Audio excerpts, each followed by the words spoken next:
Hush, my little ones. You must be exhausted. Come, sit and rest a while, and I will tell you a story of dungeons and douchebags. In a far-off land, a death curse has befallen everyone who has been raised from the dead. Its victims waste away day by day. All efforts to reverse the decay have failed, and none can be raised, for death claims them all. The souls of the dead are being stolen one by one and trapped inside a necromantic artifacts. Only its destruction would free the trapped spirits and allow the dead to be raised once more. All paths lead to Chult, a mysterious land of volcanoes, jungles, and the ruins of fallen kingdoms. Below them all awaits a deadly tomb. The trap is set, and these brave adventurers have taken the bait. Ileana, the half-elf paladin. I'll do my best to fight alongside you. Thalia, the wood elf druid. I don't know if we can trust them. Ava, the turtle monk. Oh, good. You're an idiot. Lucian, the high elf cleric. Life is so short. What's the shame in having a little fun? Mask, the Azamar rogue. What secrets are you hiding? And Ak, the Arakocra bard. The flute. Really? Have you seen my beak? Do you know where you are? Welcome to the jungle. You're going to die, for none have survived the Tomb of Annihilation. Hello everyone, and welcome to Dungeons and Douchebags, and we return after way too long with Tomb of Annihilation. I am your Dungeon Master, Xander, and with me tonight are a wonderful crew of lovely players who are going to be my victims for the evening, and presumably for the next few months as we run this horrifying endeavor. Let's take a moment to introduce them, shall we? Hi, my name is Kristen. I'm playing Ava. It's going to be pretty great. Hello, my name is Kemi, and I am playing Ileana. Hi, my name is Alex. I'm playing Mask. Hi, I'm Uprising Attorney, and I'm going to be playing Thalia. Hi, I'm Atwas. I will be playing Lucian. Hi, I'm Phil, and I'm going to be playing. I love how these all sounded like professional intro slates, and this is gonna be some of the silliest bullshit we've ever done. That's what happens when you tell us to hurry up with intros. Yeah, really. Oh, hey, I didn't say anything one way or the other. I'm just saying it's funny. Yeah, and we are going to play this lovely game that this is unlike Underdark, this is not written by me. This is written by the lovely people over at Wizards of the Coast. This is one of their many pre-written, pre-published 5th edition campaigns, which I actually discovered that I love to run after I ran Curse of Strahd. So we're going to be running this. It'll be a lot of fun. It's a big old romp through the jungle. A lot of my players are concerned that I'm going to kill them. And while that might be the case, I'd also like to remember that this adventure is going to be fun. After all, it was co-written by Pendleton Ward of Adventure Time. So nice. There's a lot of fun stuff to be had in here. And as we all know, nothing bad ever happens on Adventure Time. Nothing bad ever happens. Nothing bad ever happens. I mean, what do these games have in common except for a lich? I was just about to pull a picture of the lich from Adventure Time. Yeah. It's fine. Well, we are going to dive right into the adventure. Let me throw on some adequate mood music. I'm literally just using the track that you used from the trailer, Alex, because it's free. Yay. Free is always That's best. the best kind. So, let's begin our little adventure with an introduction of what exactly is going on. For the past several days, the talk of the streets and taverns has all been about the so-called death curse, a wasting disease afflicting everyone who's ever been raised from the dead. Victims grow thinner and weaker each day, slowly but steadily sliding toward the death they once denied. When they finally succumb, they can't be raised. And neither can anyone else, regardless of whether they've received that miracle in the past. Temples and scholars of divine magic are at a loss to explain a curse that has affected the entire region, and possibly the entire world. I'd like to take a moment to introduce the various characters whose fates are beginning to interweave with one another. Starting with, let me pull up the names because I suddenly forgot them. Starting with you, Lucian. Lucian, you are, if I am not mistaken, from the Temple of Kelemvor. Indeed. Wonderful. And you lead a slightly hedonistic lifestyle, but you're not ashamed of that. And for this, you do serve, very loose emphasis on the word serve, the Church of Kelemvor. But nonetheless, you are a part of its, religious structure. All across the world, this death curse has been perplexing all sorts of people, from those from scholarly divination backgrounds and pious religious backgrounds. Temples are vexed by a widespread magical curse that is causing people to waste away and also prevent them from being, raised from the dead. This especially interests you, being a cleric of Kelemvor, who very much is a patron deity of the dead. And death is a sacred thing in your religion. And through your church, you have discovered that an expeditionary force is being headed, it's being launched to go to the far-off continent of Chult to find the origin of the curse, and your superiors and your higher-ups have signed you on to partake in that. How do you feel about that? Wonderful. Great. Wonderful. You've heard things about Chult and its people. It's a colorful, exotic land of spices and jewels and colorful clothing and wild, rare beasts, and relatively kindly regarded people.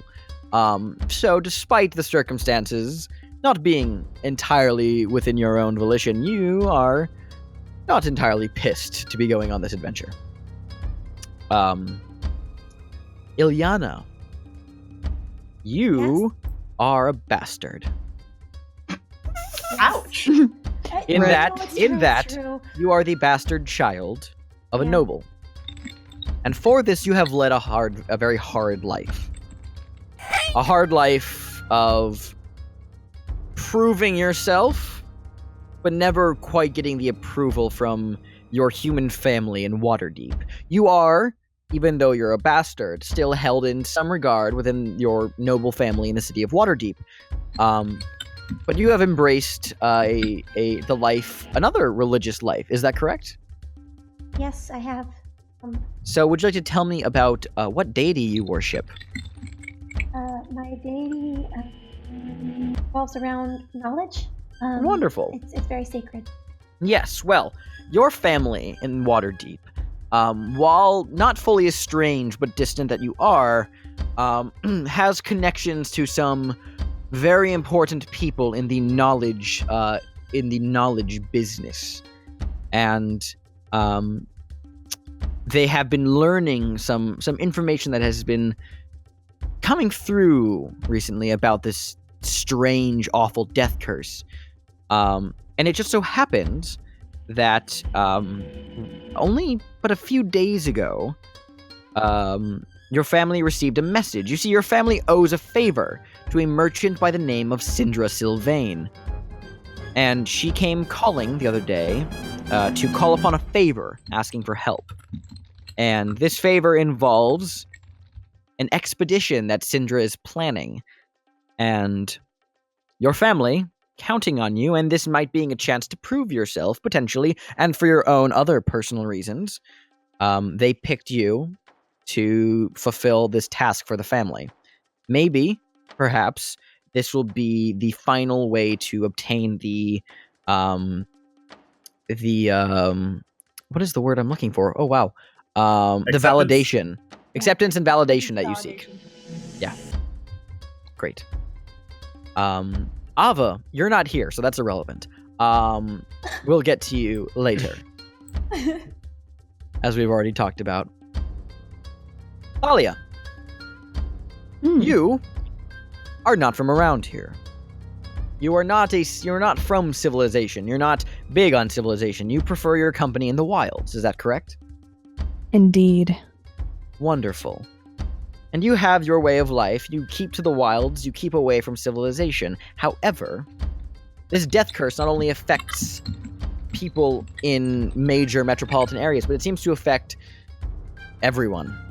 People who you know who are like you, people who keep to the wilds, some are also afflicted by the death curse. And it's the mystery behind it has been enough to pique your interest and drive you out of the woods for the first time in a really long time.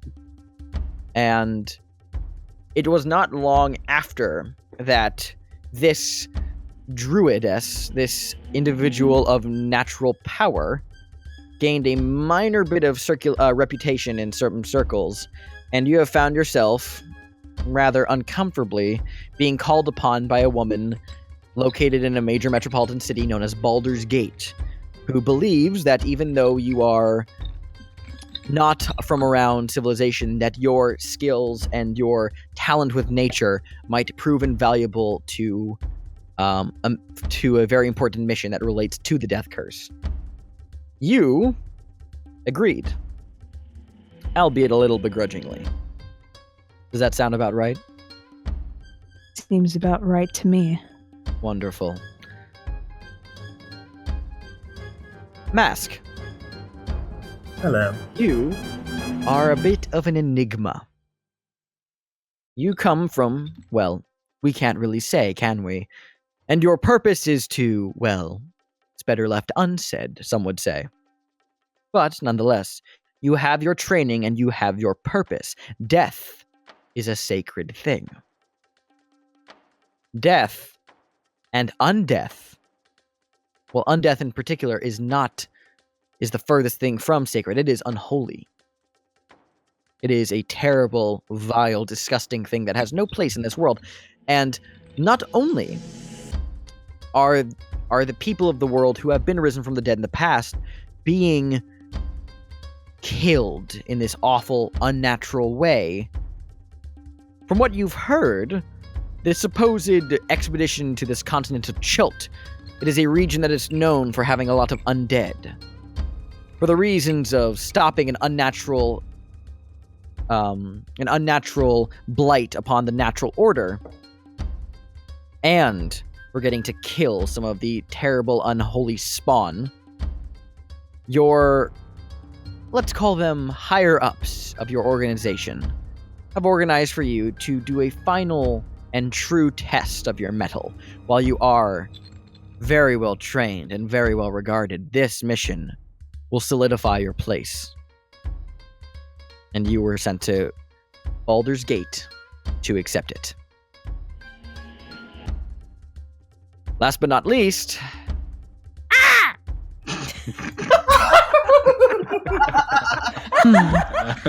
Oh, I'm so happy. This is the whole campaign. The whole game, you guys. The whole thing. Campaign. Maximum opus right here. We're not getting any better than this. Nope. Do I have to bring it to act, or do I actually have to scream it? Welcome to the campaign. Well, I'm not responding if you don't. You are a performer and a scholar of lost worlds. Is that correct? It is. You are a bit of an archaeologist and a bit of a performer, and have a bit of regard in both. I do.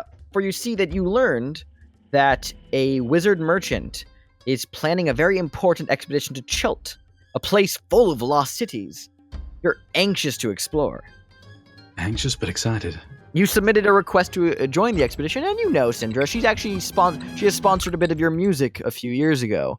But you submitted an application to join the expedition with your for your own reasons, and also, for the reason that it is a noble endeavor, and you were accepted. Thank you for the bits. Thank you for the bits. Thank you. Now then, that is your story. You all have your individual reasons for coming to the city of Baldur's Gate. You have each been invited to the home of Syndra Sylvain. There will be no test, so take notes. You've been invited to the home of Syndra Sylvain, a retired adventurer and merchant. When you arrive, a uniformed attendant leads you up a grand staircase to the 3rd floor, then ushers you into a wood-paneled room with a fireplace, comfortable chairs, and a heavy table bearing goblets of bottles of wine.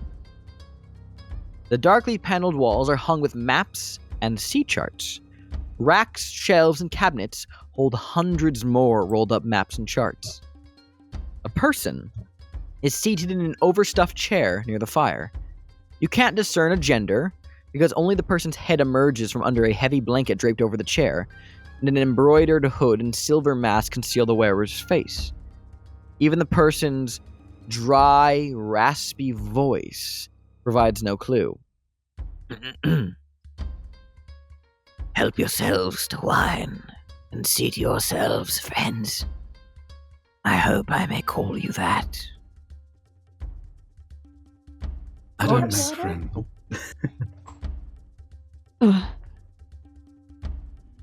I stand near the back. Alrighty. I cross my arms like, I don't make friends easy. I'm not touching the wine. Alright. Does nobody else want a glass? As Lucian very just confidently strides over to the table and begins pouring. Oh dear. Lucian, you have this moment where you're used to the company of people who are a bit of partiers. You stride on over, you begin corking a bottle, ready to you grab various goblets to hand them out, and as you turn around, everybody else just standing at the other side of the room, far away from the table. Well, Ileana's gonna take a seat. Ileana will sit down for sure, but everybody else, Lucian, much to your disappointment, seems to be avoiding the wine. I mean, I'm sitting down, I'm just not drinking. Yeah. Mostly because there's a giant fucking mask on my face. Yeah.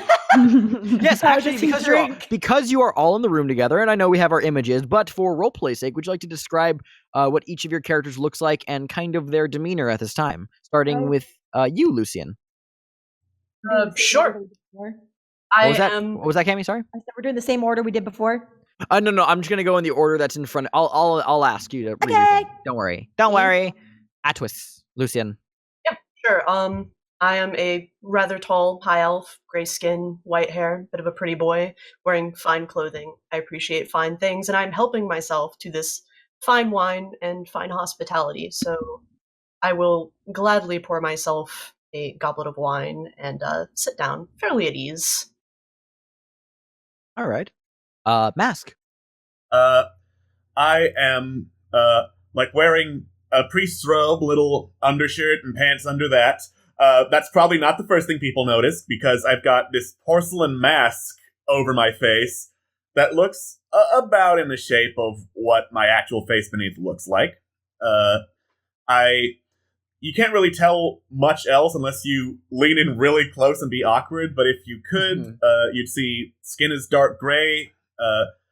I'm pretty short for an Azamar, but that's average height for a human, so there you go.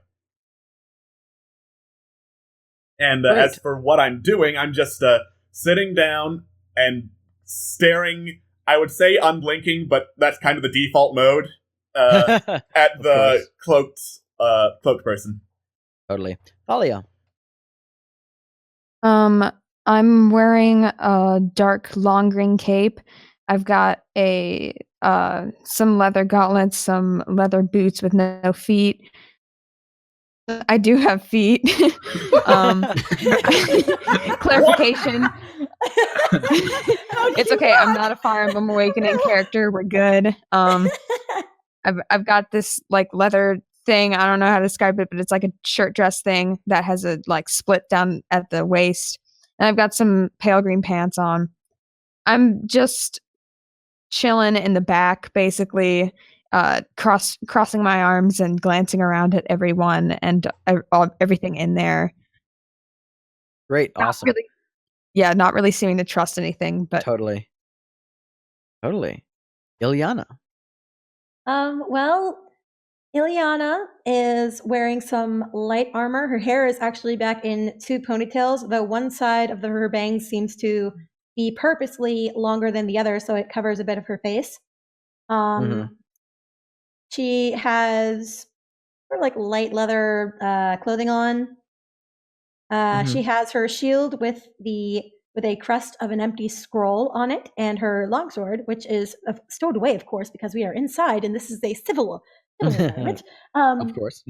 Was there water? I don't think I got that answer. There was no water set on the tables. It just seems to be very expensive bottles of wine. That's okay. Then she'll just very politely yet very stiffly sit down, sort of like rub her hands a little bit, like looking around at all of the scrolls and the books. And all the scrolls are various maps and sea charts exclusively detailing the region of Chult and its surrounding oceans and the various coastlines therein, and some are little more than simple scrawlings, while others are fully detailed painted mapscapes. This room seems to be dominated by this research. And I forgot to mention one more thing. Sorry. Yeah, go ahead.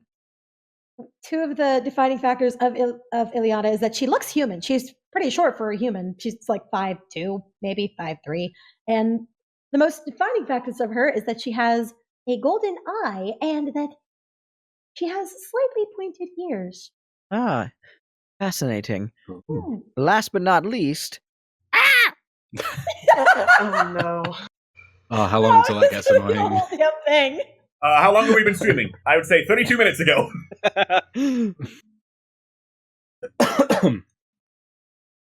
My name usually pronounced but I don't really care at this point. None of you mean that much to me.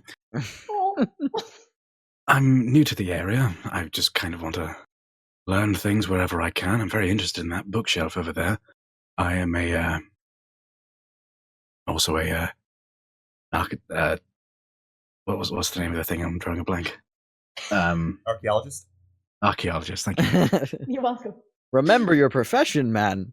This is my livelihood we're talking about. I'm passionate about what's it called again? Perfect. I'm a bard. I'm usually pretty eloquent in most instruments. However, I've always found a bit of difficulty with the flute, without lips and all that. Really like discovering things, to be perfectly honest. I'm here, obviously, for the whole noble pursuit reason, but mainly I want to learn more about whatever the hell's going on here. Alrighty then. Wonderful. Well, the heavily shrouded figure behind with the silver mask continues to remain seated in the chair, and after an awkward silence of Lucian walking over the table, getting glasses, and everybody else kind of just petering out to sit down, there is a moment where the figure just coughs and says, "Well, there's no reason to be so dour. Please feel free to liven up a bit." That would be rather difficult. You do have the stench of death about you.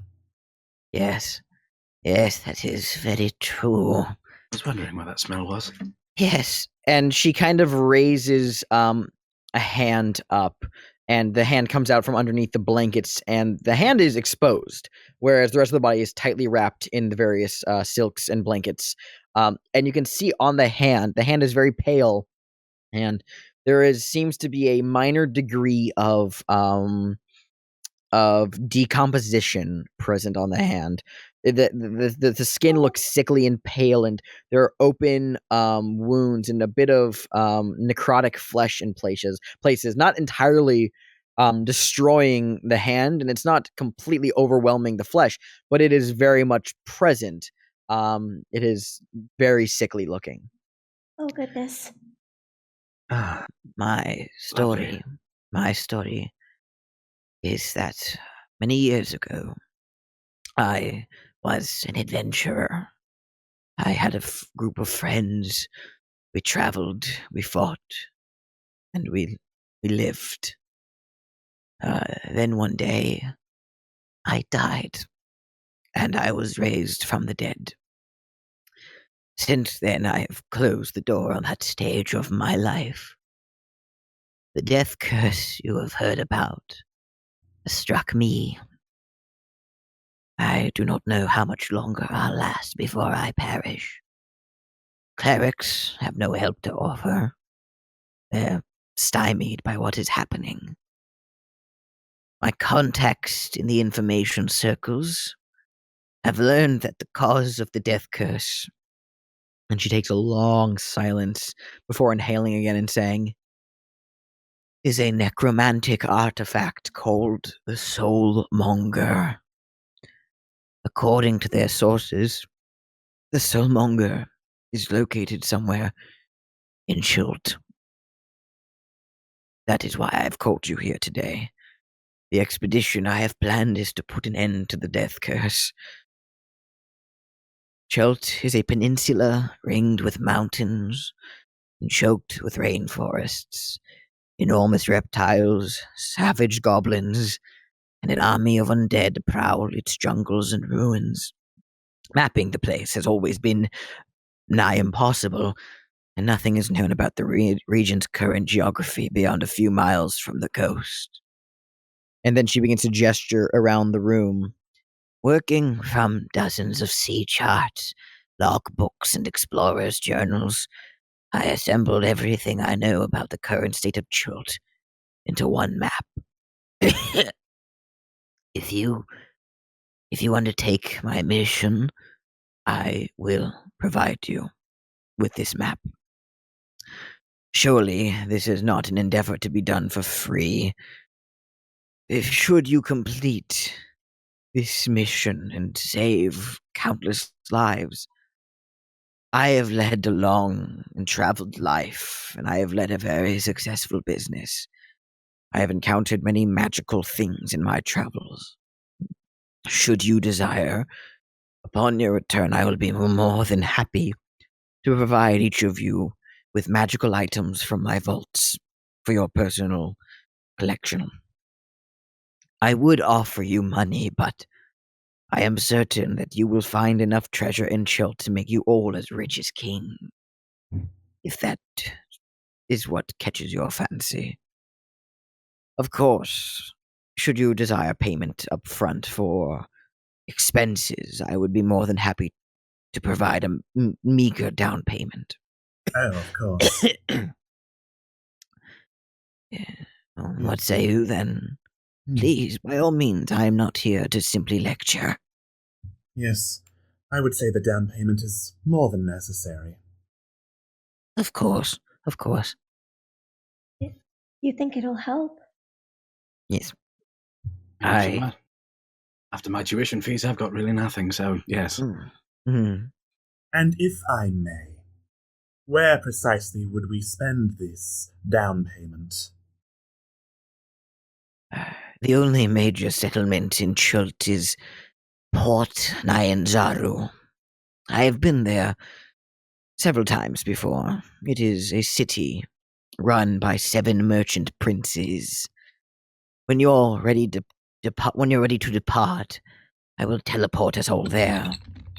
I've been there many times, so there's little chance of a mishap. Once there, I will stay with a friend of mine. His name is Wakanga Otamu. He is one of the merchant princes who rule. Please forgive my forward nature, but I said, please forgive my forward nature, but what should happen if you perish before this curse is lifted? I expect, should I perish, Your mission should continue, but I have made the necessary arrangements that, should I die before my time, my house attendants can provide you with the rewards you have been promised. Excellent. You are most generous. Thank you.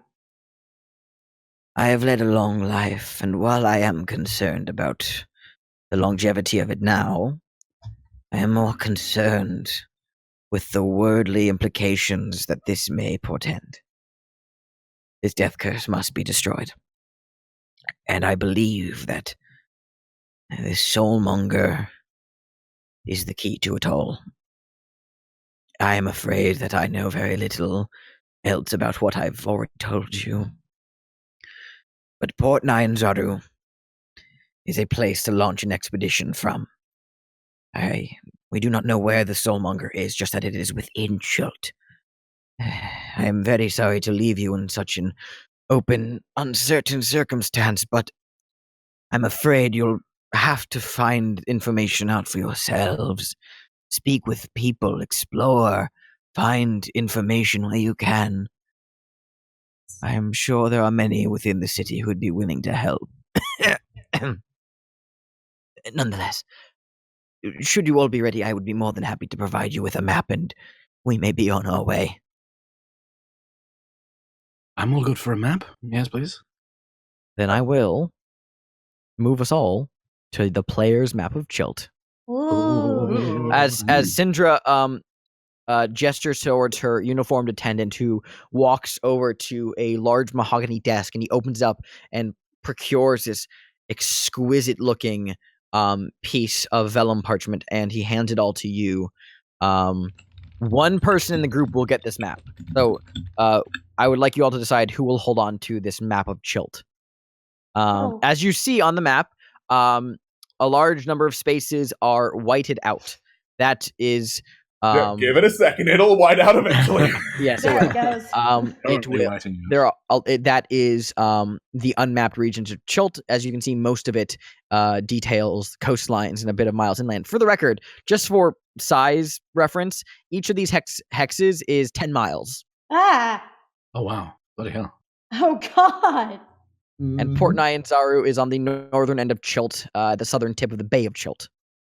I see. Yes. So who would like to be the wielder of this map? I'm not much of an adventurer. One of you lot should take it.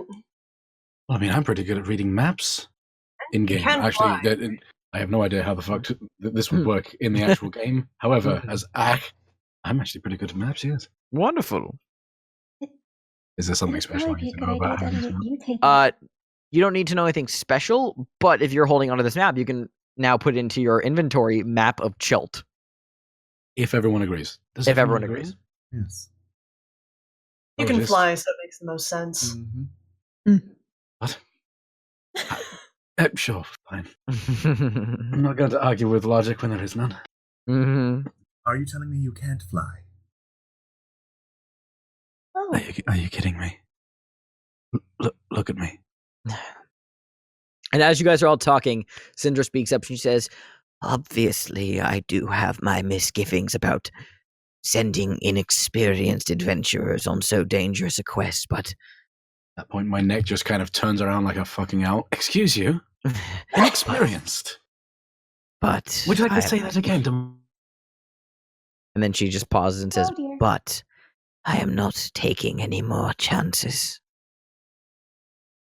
Have you sent people out before? Chances.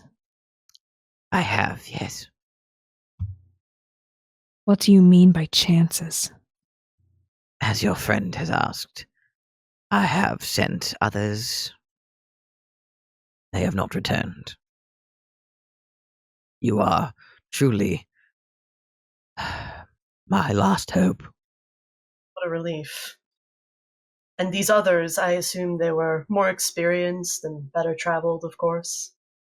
And then she just gives a small sigh and a very soft shrug, and she says, "They had their talents, as I am certain you have yours. By no means am I saying I think you will fail, quite the contrary. Simply, we are in a bad place, and I am hoping that this final effort will help. It would be better for all of us to just go home now. Save our lives. If that is what you desire, I am not here to stop you. Well, that just sounds a bit boring. Later, I think not. I don't know about you, but going home sounds really boring after coming all the way over here. Pardon me? I cannot fail my masters now.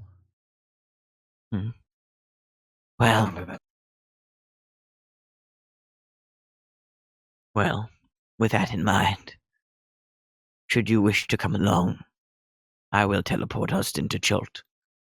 When you're ready, just let me know. Well, it's on you lot. I'm fine going either way, so once you all make your decision, by all means. There's nothing waiting for me here until I accomplish my goal. I didn't come all the way over here just to sip cheap beer. Let's go. It's wine. Tomato. Quite expensive wine. At least 5 gold a bottle. Only 5 gold? You hear for the first time, like, an actual, like, huge scoff from Syndra. At the mention of 5 gold. Okay, to put this in perspective for the viewers, 5 gold is about a month's wages for a common person in D&D. Speaking of money, she then gestures to her attendant who leaves the room, then comes back maybe a minute or so later with various pouches that all make a distinct clatter of coin within them as he begins to hand them out to each of you. You all receive 50 gold pieces each. Yay! Yeah. Oh my god, I have so much money. This is to defray any expenses in Port Nyanzaru, such as food, supplies, anything else you desire. Thank you. Is much appreciated. Much obliged. Thank you very much. Well, is it settled then? I believe so, yeah. Will you be accompanying us, Thalia? It would be useless to turn back now. That's No. the spirit. Excellent. Exactly. As the DM rolls dice, hold on. Oh. Oh no. Uh-huh. Good. It's like we got teleported into like different parts of the continent. All right. So the good news is you're teleported and you found the soulmonger. The bad news is you're in the magma of the Peaks of Flame. Yes, Minor setbacks. everything goes wrong. Good. Great start. Good Seems like news, a you good got D&D there. game. Bad news. All Yeah. right. Surprise, you're that- actually going to be playing Curse of Strahd. You've been teleported to Ravenloft. Oh my no. god, if only. That would be amazing. Anyway, so is that a vocal confirmation from everybody? Yes. Yes. Wonderful. So, without any further ado, Syndra stands up very slowly and painfully from her chair, her uniformed attendant coming to aid her by her side. And you watch as the blankets drop off from her form, leaving her with just her silken robes that cover her flesh. And as she begins to raise her shaking hands to the air and begins to trace arcane symbols through the air, and each as her fingers move, it leaves behind trails of golden arcane light as she begins to draw the various symbols and arcane sigils that formulate this teleportation spell. And she says, I'm going to have to ask all of you to hold hands. Oh. Bit gay. Okay. What is this thing you call gay? Turn around, I'll show you. Not in front of the child. I'm 18 years much old. between us Different was like from Fred. here. I'm sorry. What happened to I'm going to take this character seriously? Yeah. I am. He's Yeah. All right, I love it. I love it. All right, so you all, yes. So fun You fact, all- Mask is 18 and you are fucking... never mind. Wait, hold on. I think You like are all joining hands I'm 8 Quick, years let me old. finish my wine first. Yes, like a quick, like as she says, join hands, Lucy, and you like quickly have like an oh shit and like tip your goblet back real quick to just drain, like to shotgun the rest of it, and you just like throw the goblet down, and just grab everybody's hands. Throw it, but Yeah. also I take the time to appreciate this. Obviously, not 5 gold a bottle of wine. Yeah, this is at least 10 gold a bottle of wine. Trust me. And you like Eh. swirl it around your palate. You're like, oh yeah. Ooh, it has a fruity bouquet. Okay. Anyway, great. So you all join hands, and as Syndra begins to finish tracing the spell, her hands reach out and grasp the 2 nearest her, and she mutters a word that you can't really hear or understand under her raspy breath. And there is a burst of glow from the arcane symbols in the air, and you hear this kind of sucking noise as all of you suddenly clap out of existence for a second, and you feel yourselves like almost like you go G-force and then 0 miles an hour again, like you just zoom, zip, and suddenly you appear in a tropical city under a blazing sun. The familiar sounds of a harbor, creaking ropes, slapping waves, heavy barrels rolling across cobblestones, mingle with voices shouting and cursing in an unfamiliar language, filled with clicks, inhalations, and sing-songing words that make it almost sound musical. The aroma of unfamiliar spices and tropical fruit mixes with the wharfside smell of fish, tar, and canvas. Beyond all that, Port Nyanzaru is an explosion of color. Buildings are painted in bright shades of blue, green, orange, and salmon pink, or their walls are adorned with murals portraying giant reptiles and mythical heroes. Every building sports baskets and clay urns of colorful flowers or is draped in leafy, flowering vines. Minstrels in bright clothing adorned with feathers and shells perform on street corners. Multicolored pennants and sun awnings flutter atop the city walls. A crowd of children, dressed in feathered hats and capes, races past you, squealing in delighted terror as a street performer costumed as a big-toothed lizard stomps and roars behind them. The whole city seems to be bustling, sweating, laughing, swearing, and singing. You can see around you, dinosaurs. Hey, thank you for the bits, Emmy! Hey, thank Bits. you! Yay, bits. Thank you. Bits. Bits. You can see around you, dinosaurs. Like, actual dinosaurs. Which most of you have heard about, like, probably in, like, very vague writings.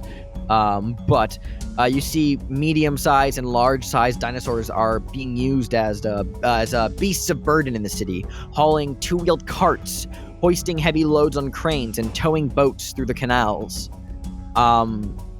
All the buildings are covered in flowers, green plants, and vines, seeming to sprout out of everywhere. It doesn't look like the city's being overgrown. It looks like you can actually see that where a bit of vines on a nearby building here near the harbor has begun to raise up towards the roof shingles and kind of like push them up. There is currently a worker who is clipping away at the vines that are overgrowing onto the roof. It seems like they very much maintain the nature so it can grow, but does not, like, damage infrastructure of buildings. And thank you for more bits! Thank you for more bits! Goddamn. Thanks. Thank you, Bulb. All the streets that are around you are paved with cobblestones and flagstones, and have deep rain gutters as much as 2 feet wide. And these rain gutters are like located pretty frequently. They're kind of scattered out every maybe like 10, 20 feet or so. And the first thing you notice, by the way, is that the heat is bearing down on you. It is 95 degrees humid. So basically Texas. Take off my cape. This is the hottest that Iliad has ever been. What is it? Axe starts to visibly sweat. Reaction? Can we just do reactions to like the shit going on? Yeah, by all means, go ahead. Okay, Thalia's freaked the fuck out. Oh yeah? It's been a long time since she's been in a freaking city, and this is kind of crazy all of a sudden. So she's like, ugh, and she goes over to the wall and stands by it. Aw. Nice. I didn't. Iliad Oh, sorry. As you arrive and kind of take this scenery in, I'm going to move us to the Port Nyanzaru map. Ooh. Oh. I feel like Ariana's doing that, like the cinematic 360 that you see in like movies where the characters like looking around and everything, and you see like all the stuff around them. Mm-hmm. I'm just gonna say, Ak is like hella excited to see all these things that he apparently descends from. It's like, oh, holy crap! This is so cool. Yeah, Mask is just staring for a little too long at stuff before turning his attention to other stuff. Yeah, Totally. I'm going to just unbutton one more of my buttons on my shirt because it is rather sweltering. But also, wow, I need to travel more often. Alex, if you zoom out on the stream map, I can show you where you guys currently are located, so you can zoom into that area. Okay, maybe not 10%. Yeah. Yeah, you guys are Shift right. and then click. Wait. Hold down Shift and click, and you'll drag us over to where we are. Oh, cool. Did not know that. Did that work? Nope. Oh. Shift click. Oh, that's not working. Okay, well, just zoom out all the way from the map, and I'll just ping the area where you guys are. Okay. Oh, so you guys are located right here. I cannot Do it again. see the ping. I can't see the ping. Oh, I'm on God. the wrong layer. That's why. I'm a dummy. Oh. Here, Wow. Tell me if this works. That work? I saw a red ping, yeah. Oh, that was me. I saw it. Okay, there. Okay. Oh, I see. Okay. There we Okay, go. We see got it it. working. So you can zoom in on that space. Whee. Yeah, you guys are standing in front of a large, boxy structure. It seems to be a temple of sorts, and over the entrance of the temple is a large gear shape. Down the way a bit, it's worth noting, by the way, for the people watching at home and for my players, the map directional orientation is not the... Like, north is not north. This map... Okay. Yeah, so like if you like the north is the right side. This map is tilted onto its side. So yeah, north is to the right. Just so you guys know. Let me do this really fast. Yeah, so northward, facing like towards the large bay ahead, which on your map was the huge bay of Chult. Ahead, you can see various ships sailing in and out of the harbor, going past this large. There is a large lighthouse that you can see on the map that's like right near the mouth of the harbor, and a large iron chain extends from the lighthouse to another building on the other side of the city. That chain is currently down below the water, allowing various ships to pass in and out. As ships go out into the harbor of Chult, you can go out into the bay rather. You can see that out in the bay there are numerous ships. There are fishing vessels and mercantile ships and cargo ships, and all these just different types of walks of life and of business coming to and fro this place. This harbor is bustling. And as you guys teleport into all of this activity, various members of the harbor have a bit of a start when they see you, but don't like take a long amount of interest and continue to walk on by. Various people carrying crates and barrels. You can see that this city, and feel free to zoom out to see the full view of the city, so I can kind of just say you get an idea of what I'm talking about. The city is defined by 4 hills, and these hills each have large structures atop them. And you can see that the various streets of Port Nyanzaru are all built in winding roads and ascending levels up along these hills. Here in the harbor, however, things are pretty simple. The ships that you see here in this stretch of the harbor are very, very ostentatious, with colorful sails and bright crests and proud, solid gold and silver, platinum figureheads. These are very wealthy ships coming in. Enough that I can actually, I'm going to go ahead and reveal that you guys are looking at the... Hold on one second. Why are you not working? There we go. That you guys are looking at the harbor ward. Oh. There you go. Revealing the harbor ward. Down the way to the north, you see a reddish building right at the edge of the harbor ward that sits along a cliffside. Yeah, right there.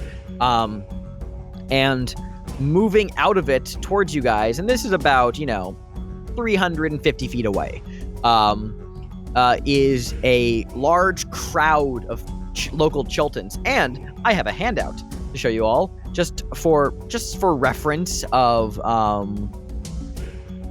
just some Chultan, like some of what you're kind of seeing around you. Here are some Chultans. Can you see that? Yep. Yes. I have it zoomed in for the audience. Wonderful. Yeah, there's a reference for some Chultans. You can see the large crowd of various dock workers and sailors are all clustered around a taller humanoid figure with long white and blue robes holding a crystal-topped staff with gold scales. This draconic humanoid is moving at the head of this group. At first you think towards you, but as he approaches, he kind of passes you guys with no second glance.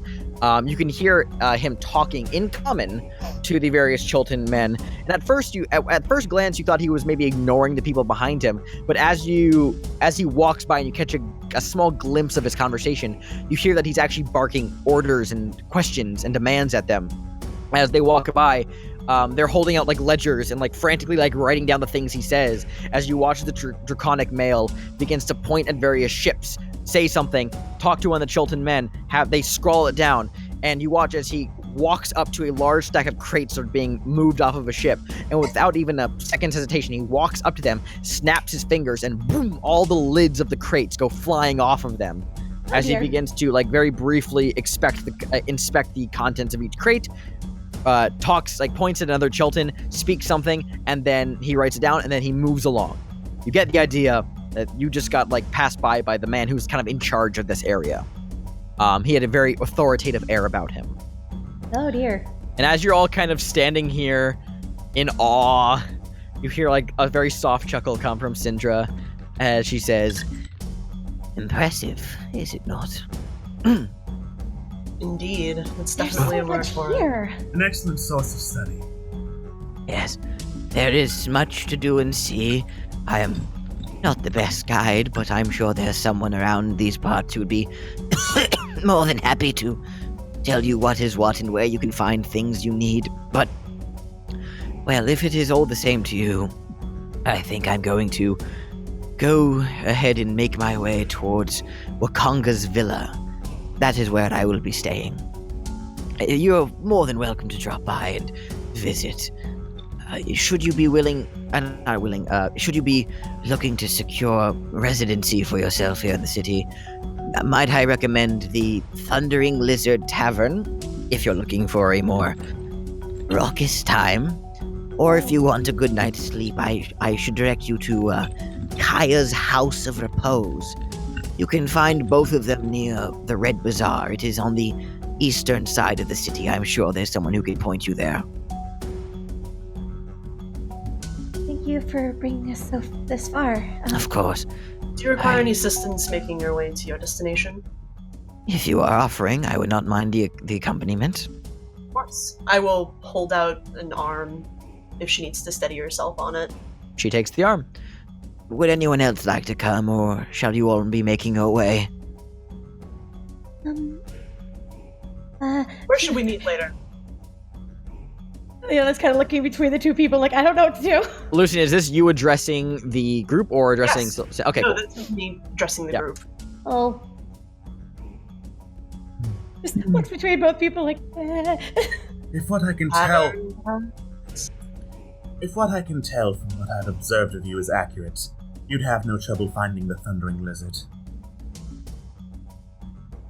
Very astute of you, I would suppose, although it doesn't exactly take much wisdom to see that. Sure. I'll be seeing you at the Thundering Lizard later then. Alright. be careful. Of course. Maybe you should be careful. It would be a shame to lose one of the four already. There's 5 of us. No, there's 4 right now. Oh. No, there's 5 of you. There's 4 right now. Yeah, because Lucian's going with Syndra. Oh, yeah, sorry. Yeah. Yeah. That's why she was sassy. She's like, no, he's already gone. I'm sassy. All right, so yeah, Syndra and Lucian and Syndra's uniformed attendant, arm in arm, begin to walk south. Okay. Yep. And you guys are left standing in the harbor. So. Liana's like looking around, like I don't know where to go. Okay, just at this point, I'm going to say that Ak. Pardon me, my throat hurt. Couldn't do it. Just going to say that Ak at this point notices that Ileana is visibly distressed, so goes over and puts a hand on the shoulder. Talon? Talon. I Thank you. guess Talon, yeah. Puts a talon on her shoulder, just to kind of calm and reassure, whilst also pretending to not care. Aww. You seem nervous. Don't be. The city's hustle and bustle is my own. I can lead us anywhere. And then I'm gonna share that so that... Oh, come on, load, damn it. There we go. Yeah. What is this? Since I have the urchin background, I can get to anywhere in the city as long as I'm not in combat, twice as fast as anyone else with people I'm leading. Ooh, nice. Dang, that's nice. That's very That's amazing. Great. Well, you could absolutely use that. The only problem is you do not know where to go right now. But once you have a destination in mind, you may absolutely use that. Well, I think we're going to the tavern, right? Yes, but which Syndra mentioned was near the Red Bazaar. You do not know where the Red Bazaar is. All right. I'm going to turn to the nearest person and ask, "Excuse me, we're new in town." Yeah, you turn to a nearby dock worker, this very gruff-looking Chultan male of dark skin, wearing kind of like these dock worker clothes of this shirt with the sleeves ripped off, of kind of this finely dyed blackish gray like kind of wool, and like shorter kind of cut at the cut below the knees pants. He's currently like unloading crates, and you turn to him, you address him, and he turns to you and he says, "I can see that. What is it you are after looking for?" We're new in town. We want to know where the Red Bazaar is. Oh yes, the Red Bazaar. If you go southward along the city, past the Grand Souk, it's a large tent, very hard to miss. Keep going east. You'll see the Red Bazaar is nestled between Yikulwazi Hill and... I forgot the name of the other hill. Hold on. This is the hill here. You know, the hills. You know, that are alive with the sound of music. With songs they have sung for 1,000 years. Would I be correct in assuming that this is the tent? I am pinging it right now. That is indeed a tent that you will pass eventually. Okay. As I'm trying to double, where did this go? Why can I not find this? Oh, okay. Cool, got it. Yeah, it is between Yikulwazi Hill and Mount Sibasa. Very hard to miss. My thanks. Of course. The Red Bazaar, it's easy to find because the streets and gutters are stained with blood. Oh! Well, welcoming. That'll be easy enough to find, indeed. Yes. Thank you very much. You're welcome. Be pleased. Uptau's blessing upon you. Thank you. All right. He goes back to work. Yeah, I kind of nod the head as well. Just casual. Did he say covered in blood? You did. I'm sure indeed. it's just a metaphor. Oh, no, I highly doubt it. Cities I've been in? No, it's not. Come on, then. You begin heading south, and I'm going to use my arrow here for gesture, through a large set of gates and another wall. And as you're kind of walking around here, even now you can kind of get the sense that as you look up at the various hills that define Port Nyanzaru and the walls and the bridges that define them, you get the idea that Port Nyanzaru is a city of walls within walls. And you guys begin moving your way this way, and you're using your ability, so you can move pretty quickly, Mask, past what looks to be in this area a dry dock used for the building of ships. And you can actually see a number of Chultans are currently at work building. They're like halfway through building a galleon in the dry dock. You guys continue to move past, moving very efficiently through the large crowds, and the crowds get very thick around this. And as you turn or bend, you see this massive, large, colorful tent structure where you can immediately catch the smell of spices and other various sources of not meats or food, but just various like leathers and woods, like rich, earthy smells coming from under this tent. And it is packed with activity. It is bustling. It seems to be a very large market of sorts. And you guys continue past that down here, and eventually you see what the Chultan referred to as Yikulwazi Hill, which is the first hill on this side of the city, which at the top of it you see a large ovular coliseum structure atop the hill, of which across the way, the coliseum is the red one on that hill. Okay, that one. And across the large hill, you see a massive opulent structure of gold and glass atop the largest hill, which you assume is Mount Sibasa. And you guys continue to move down through this road down here, making your way, and you turn around this corner, and through the buildings, you see a number of tents and stalls set up, and immediately you see that the grain gutters and some of the flagstones here are stained kind of this pinkish red. And you watch as the source of which you see on a number of stalls, large slabs of fresh red meat are being set down and carved and butchered and being prepared. As you see stalls of salted meat, cooked meat, vegetables and fruits all being sold at this market, and the scent of raw meat kind of hits you like a wave. That's a lot better than what I thought. You also watch as a cart being helmed by a young dinosaur is being loaded up with some crates full of salted meats, and the driver of the wagon just kind of assumes the yoke and assumes the reins, and with a gesture and a word in Chultan, this kind of like yes, like the dinosaur begins to move towards the way you guys came and passes you guys. You guys now stand in the Red Bazaar. Oh, a lot more at ease because it's not stained like the floors are stained with blood of their enemies, but it's like, oh, it's just a market, okay.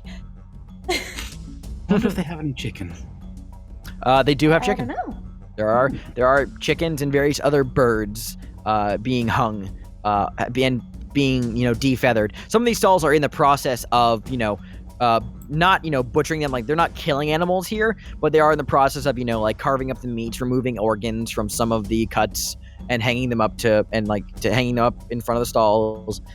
It's about noon, so it's very active right now. Just a bit distracted by the forbidden meat. Well, at least it's fresh. Campaign over. You guys are now credits.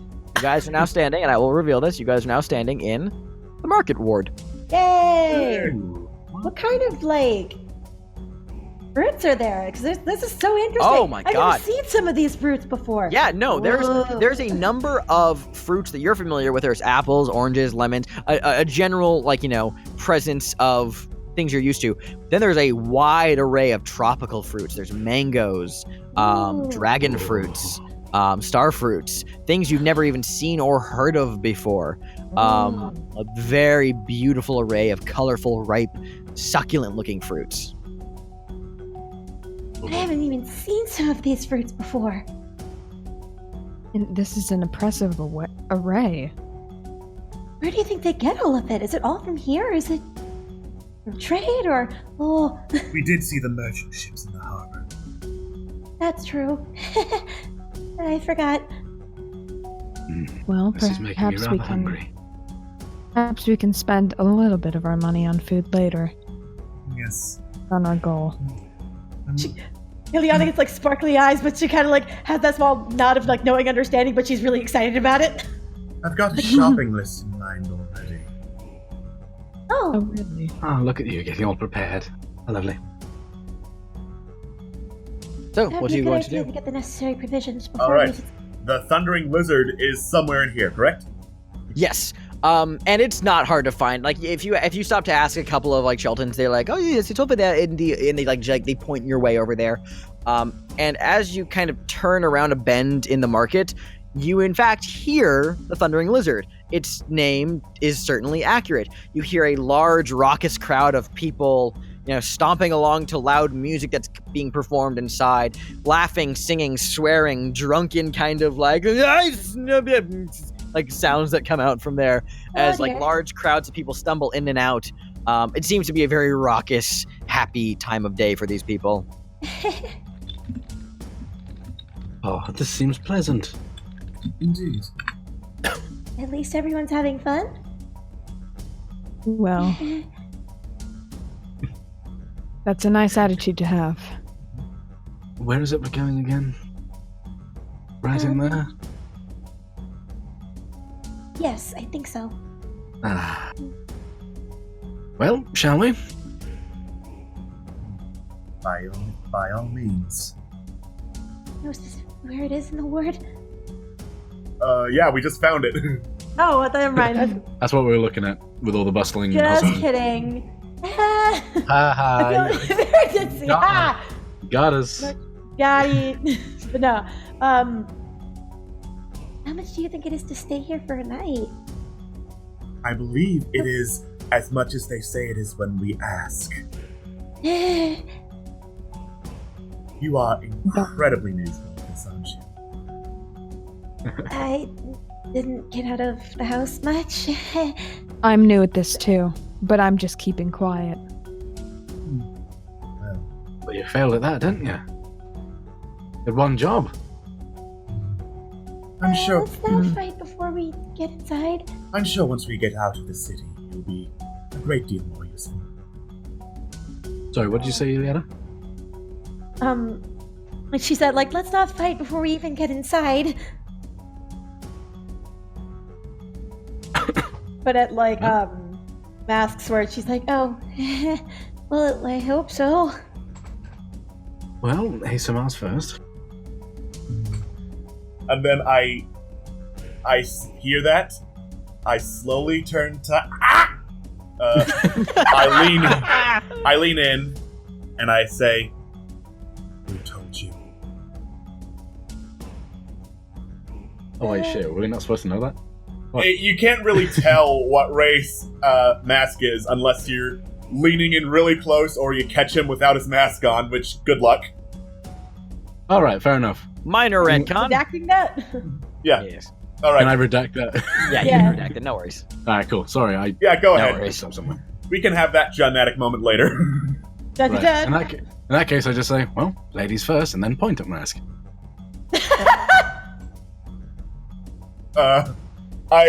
Mask doesn't even mind, he just goes in first. Great.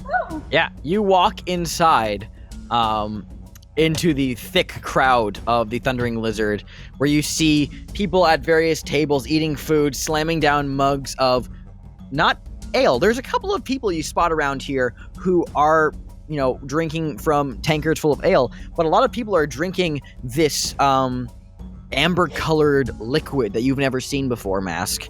And before you have a real second to really ponder what that could be, a loud voice booms toward you from the other end of the tavern. The voice saying, "Well met, adventurer!" And you turn towards the voice thinking somebody's addressing you, but as you look, you see that it is somebody who's standing on top of a number of tables at one end of the tavern in front of a small crowd of onlookers, who is holding a book in front of him and reading aloud from it. This gentleman is wearing a puffy white traveler's shirt, black pants, fine leather boots, and a floppy black hat with a beautifully sculpted beard and curled mustache. His face is round, with rosy cheeks and a big round nose that has a lot of character behind it. And he is holding a book in front of him, and he is currently reading from it to the crowd. You all come in seeing this individual reading, and he begins to speak. "You seem like the curious sort who enjoys the finer things. permit me to thrust upon you my latest masterwork, years in the making. I think you'll find it well worth your time and money. First, a warning. Here there be monsters. No less a peerless font of sagacity as Elminster of Shadowdale has attested that more worlds than this one teem with monsters. As a result, that Here There Be Monsters line has appeared on maps of worlds far from this one, and hidden from your modest scribe. And who am I, you ask?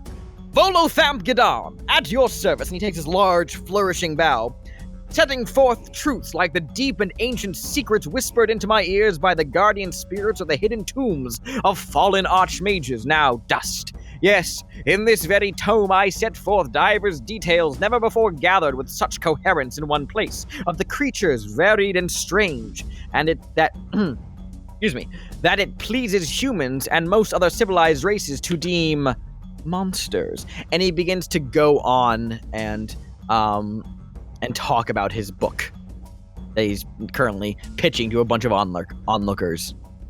Seems like he's really trying to sell it, huh? I'm impressed at his breath control.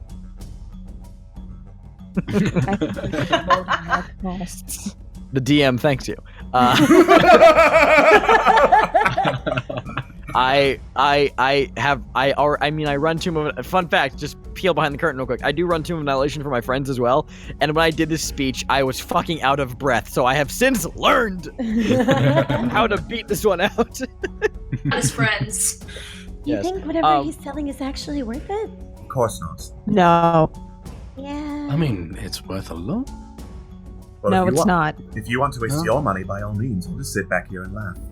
You hear as he continues speaking, I cannot recommend the essential lore contained in this volume highly enough, and cry it to be life-savingly necessary to every adventurer and wayfarer in the wild lands and the Underdark, be they prospector, miner, or merely seeking shelter in a cavern from prowling beasts or the claws of winter over the world entire. And should you find it within yourself to complain that this or that entry is lacking in veracity or comprehensive completeness, let it be known that I, Volo, took no shortcuts and stinted not in the depths of my probings or the courting of discomforts and gathering the most extensive and authoritative lore possible, at great personal risk, might I add. Betimes I used my not inconsiderable magic to disguise myself as a tree, stone, or even a puddle, and so prepare the very best guide I possibly could. In the doing, I have seen the most wondrous vistas from frosty high mountain peaks where giant castles drift past, to the deepest icy lakes beneath the earth where nameless tentacled things stir and slither, and was awed anew at the beauty of the world that we all, monstrous or otherwise, share. If you find this tome of use, please tell your friends, business partners, or acquaintances met in passing in the street. Then perhaps I'll have the chance to pen an even more useful guide in the future. And whatever befalls you or me in our unfolding lives, I remain your humble scribe and obedient servant, and am now, and if the gods grant forever and lasting fame, Volo Thamp-Gadam. Thank you, and the crowd applauses, and there's there's a couple of cheers. He takes another large, flourishing bow. And he says, "Thank you. I will be selling signed copies of my book, Volo's Guide to Monsters, in the back room. You may buy a copy and speak to me and buy me drinks if you so desire. Thank you." And he gets off the table and Have walks. I ever actually heard this guy's name before? Make a history check. Okay. At this point, my Whoa. You have heard of Volo Thamp-Gadam. He is a world-renowned traveler, adventurer, and author who has penned a large number of famed works in that detail various different regions of the world, different societies, different cities. He actually wrote one on... you're most familiar with him, Ileana, for his Volo's Guide to Waterdeep, which was a large, extensive book he wrote about your home city. Yeah. At this point, Ak is kind of wide-eyed and interested because he's on many an occasion been in a cave trying to archaeology my way out of it, and that's just this thing, this horrible-looking thing that he just can't overcome. This kind of knowledge would have been useful. Yes. And you're not the only one who's interested in this whole scene. I almost called you Fresh, and I realized that no, it's sillier than that.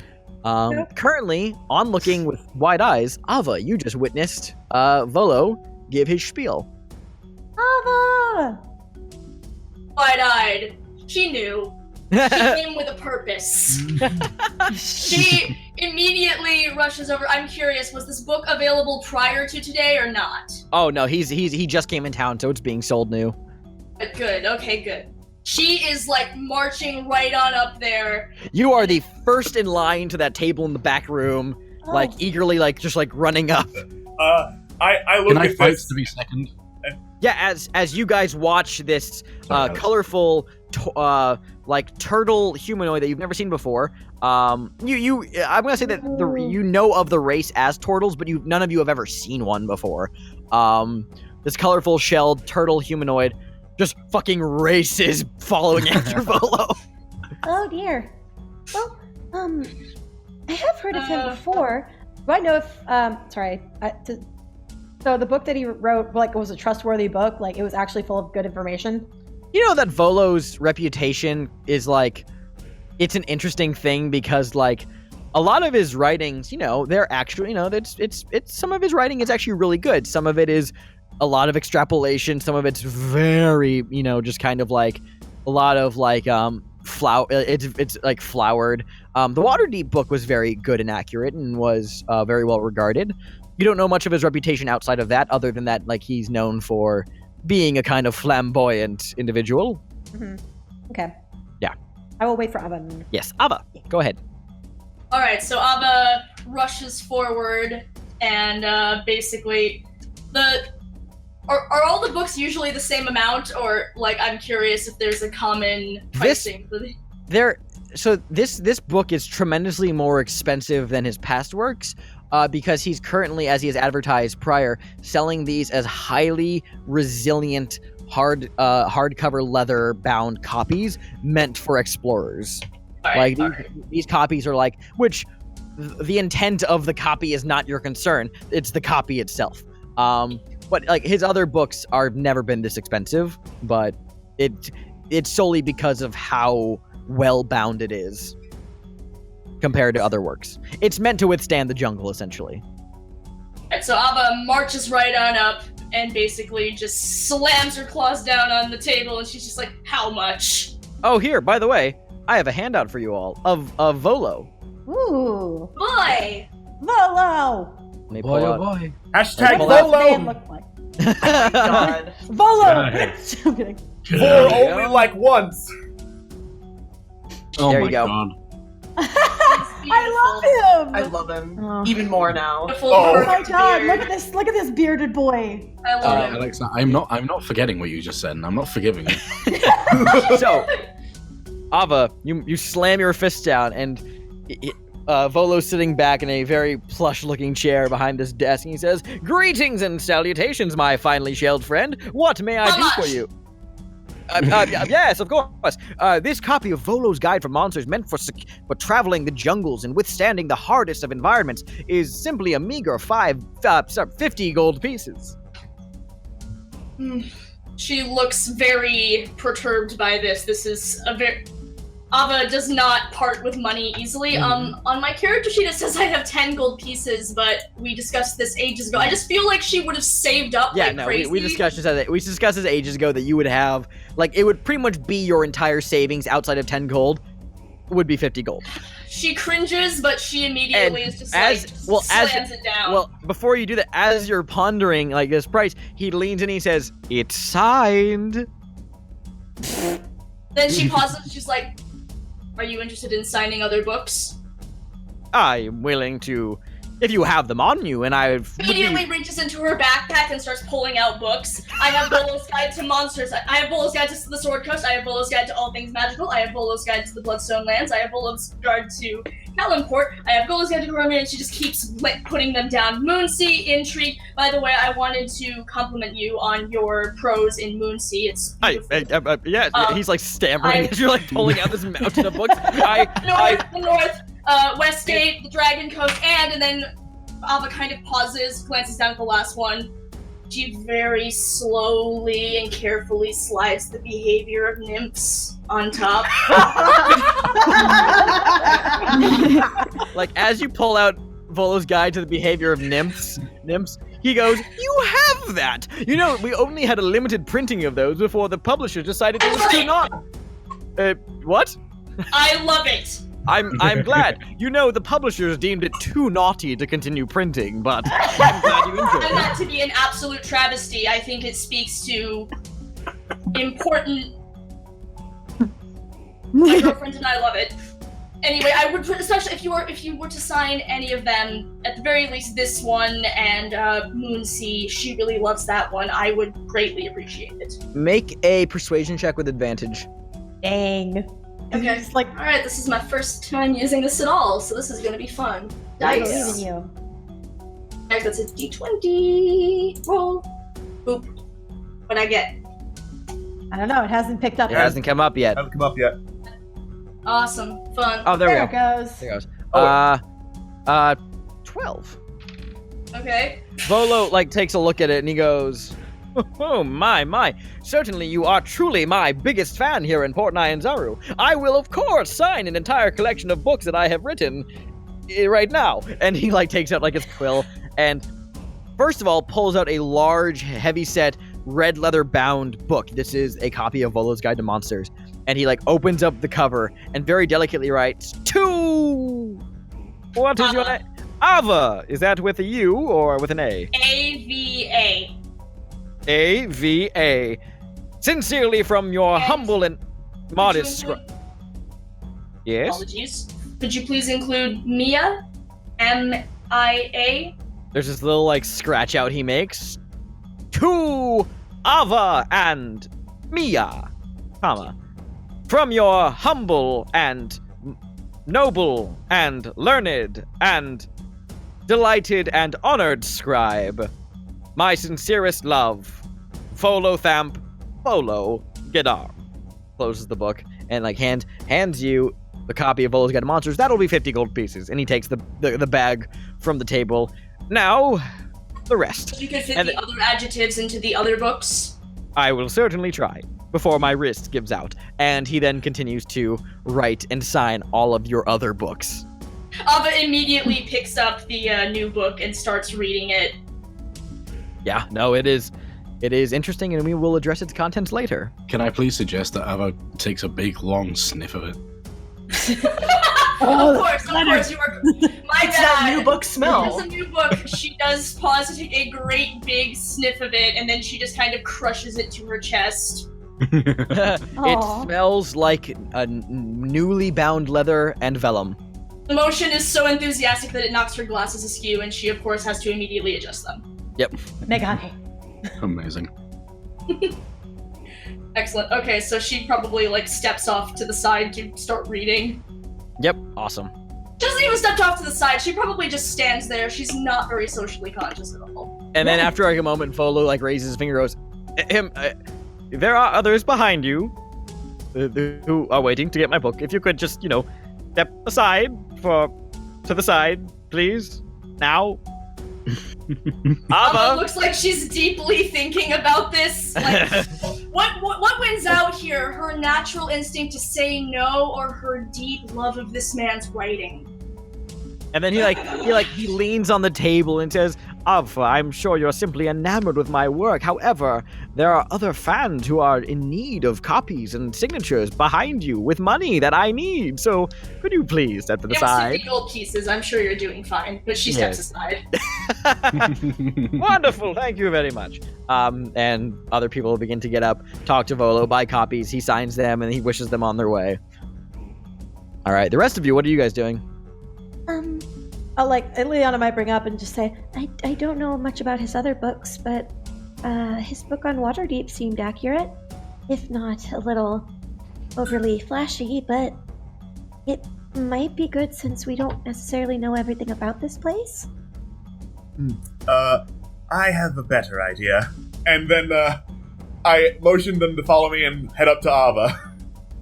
Oh. You walk straight up to this shelled turtle. Well, hello there. She pointedly does not look up. Is extend a talon and tap on the turtle shell? Dunk, dunk, dunk. Yeah. Yeah, that's going to make this situation better. Mm-hmm. By Ava, that was not me. That was Ava. Just Ileana's just sitting there like, oh no. Oh. Well, I was going to say hello and offer to share what knowledge of books I had, but if you're too busy, I suppose. Abba takes a deep breath and slowly brings the book down. Now she's finally taking in the fact that there's a man standing there with a mask. Got a lot to hide then, I find that everyone has something to hide. I'm just polite enough to wear it on my face. Anyway, you said you had a book? No, I said I had knowledge of books. I'm sure you didn't hear. You must have been nose deep in yours. It looks fascinating, by the way. Congratulations. Thank you. I had the chance to read his book on Waterdeep, and it was pretty informative. Yes, it was, wasn't it? Abba seems to brighten up a little bit at this. It was a good book. You read a lot of them? As best as the Moonsea one, but Waterdeep is at least knowledgeable. Yes. My friend Ileana here is quite the fan of Volo's work, what little she's read of it. And then I saw, well, someone who's obviously as big a fan as you would surely want to, I don't know, help my dear friend Ileana out in a sort of book club. Sharing of knowledge and all that. She looks at Mask like she's been stabbed in the back, like, why are you pulling me into this? Abba looks... You cannot see it, but Mask has the biggest grin on his face. Yeah, she's like, what? Look at me tweeting them like, oh god. Ileana, are you actually interested, or are you just fucking with me? What? No. Say that they're interested in book clubs, or not actually interested in book clubs, they're interested in something else. I would like to learn more about what's in that book. Abba calls Lily. Alright, please, alright, she, how tall is Ileana? She's like 5'3". Okay, she's actually taller than Abba then. Abba kind of... How familiar are you with Mr. Volo's works? Would I know a lot about his books, actually? I'll ask you, like, you rolled a really high history check, so you know a lot about him, but, like... Because the thing is, my god is a god of knowledge, too, so I assume that we have a lot of knowledge all around. So I'm not gonna say you've read all of his books, but as someone who really kind of, really deals in knowledge, you've read a good number of his books. You are familiar with his work to a certain degree.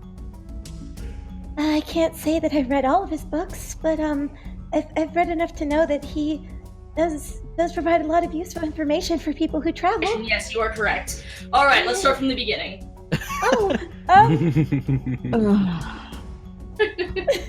Okay. Actually, she pauses. I guess they could probably go through it for a little bit, but after a bit, Abba's going to wonder why Are you just a fan? Yes and no. Slightly agitated at this. It's either a yes or a no, sweetie. My companions and I are going to be traveling in Chult, and we thought that learning a little bit more about what was in it would be a good idea since we haven't been here before. 50 gold? Thank you for the bits! Thanks for the bits! Well, it's a lot of money, but I can't. I'm certainly not going to lend you the book. This is. No one's Abba seems kind of. The fact that Ileana is so put off and also incredibly adorable is kind of throwing Abba off a little. Just like, realizing after about 20 minutes or so of this, shit, I'm being kind of a bitch. I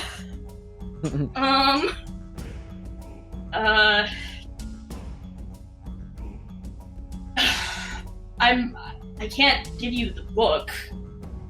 That's totally fine. Money to buy you another copy. My girlfriend and I saved up for months for this.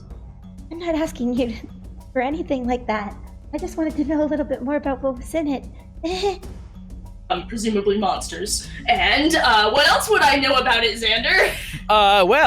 I would say that that Volo's Guide to Monsters not only talks about, different kinds of monsters, but it provides a plethora of information on their behavior, for those who are of the intelligent persuasion, their societal structure, stuff about that.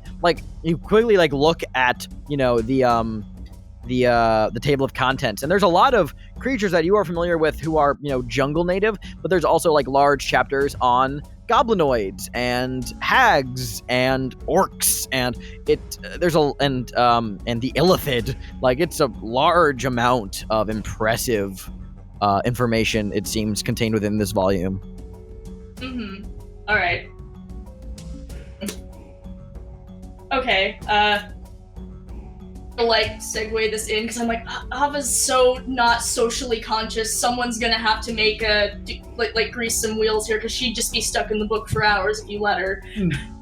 Well, all that knowledge in mind, it would be unreasonable to ask you to lend the book that you bought with your own money, but I believe there is still a way that you can share. Works a brow at him but says nothing. Yes, well, we intend to venture into Chult, yes. What we haven't mentioned, Eileen. Wow, okay. Wait. Okay, so first of all, you want to go to Chult. You want to venture out into the jungle. Yes. Yes? Do.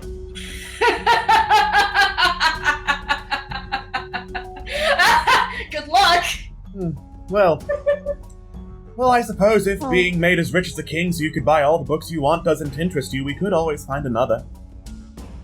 You couldn't pay me all the riches in the world to get me into that jungle. What about a magical artifact? Look, I can't leave. Thanks for the bits! Thanks for the bits! Magical artifacts are interesting, but you know what? You could just read about them and not bother with all that bullshit out in the jungle or anywhere else. Books are safer. Also, if you don't mind, Ava is kind of glancing out at the shadows. I should probably be getting back. My girlfriend is very ill, and I promised her I would bring this book back to her. Oh yes, at 1 o'clock. I'm sure it's... Wait a second. Did you mention very ill? Ava gives him the most deadly glare. Now. And as I said, did you mention deadly ill? But... you are cutting out for me. That's what of it. What symptoms? Why, are you a doctor? No, but... You gonna go fix her? Kristen? Are you there? Yes. Yeah. Fuck, let me... Boop. Oh no! Oh no! Fucking dead. Oh fuck. Come back, my Well, I love. just vanished out of existence again. Goodbye! Can you hear me now? Yeah. Okay, cool. A cleric, are you gonna fix her? Because you can't. They've tried. Well, And we know what's wrong. it seems that, your girlfriend has fallen under the death curse.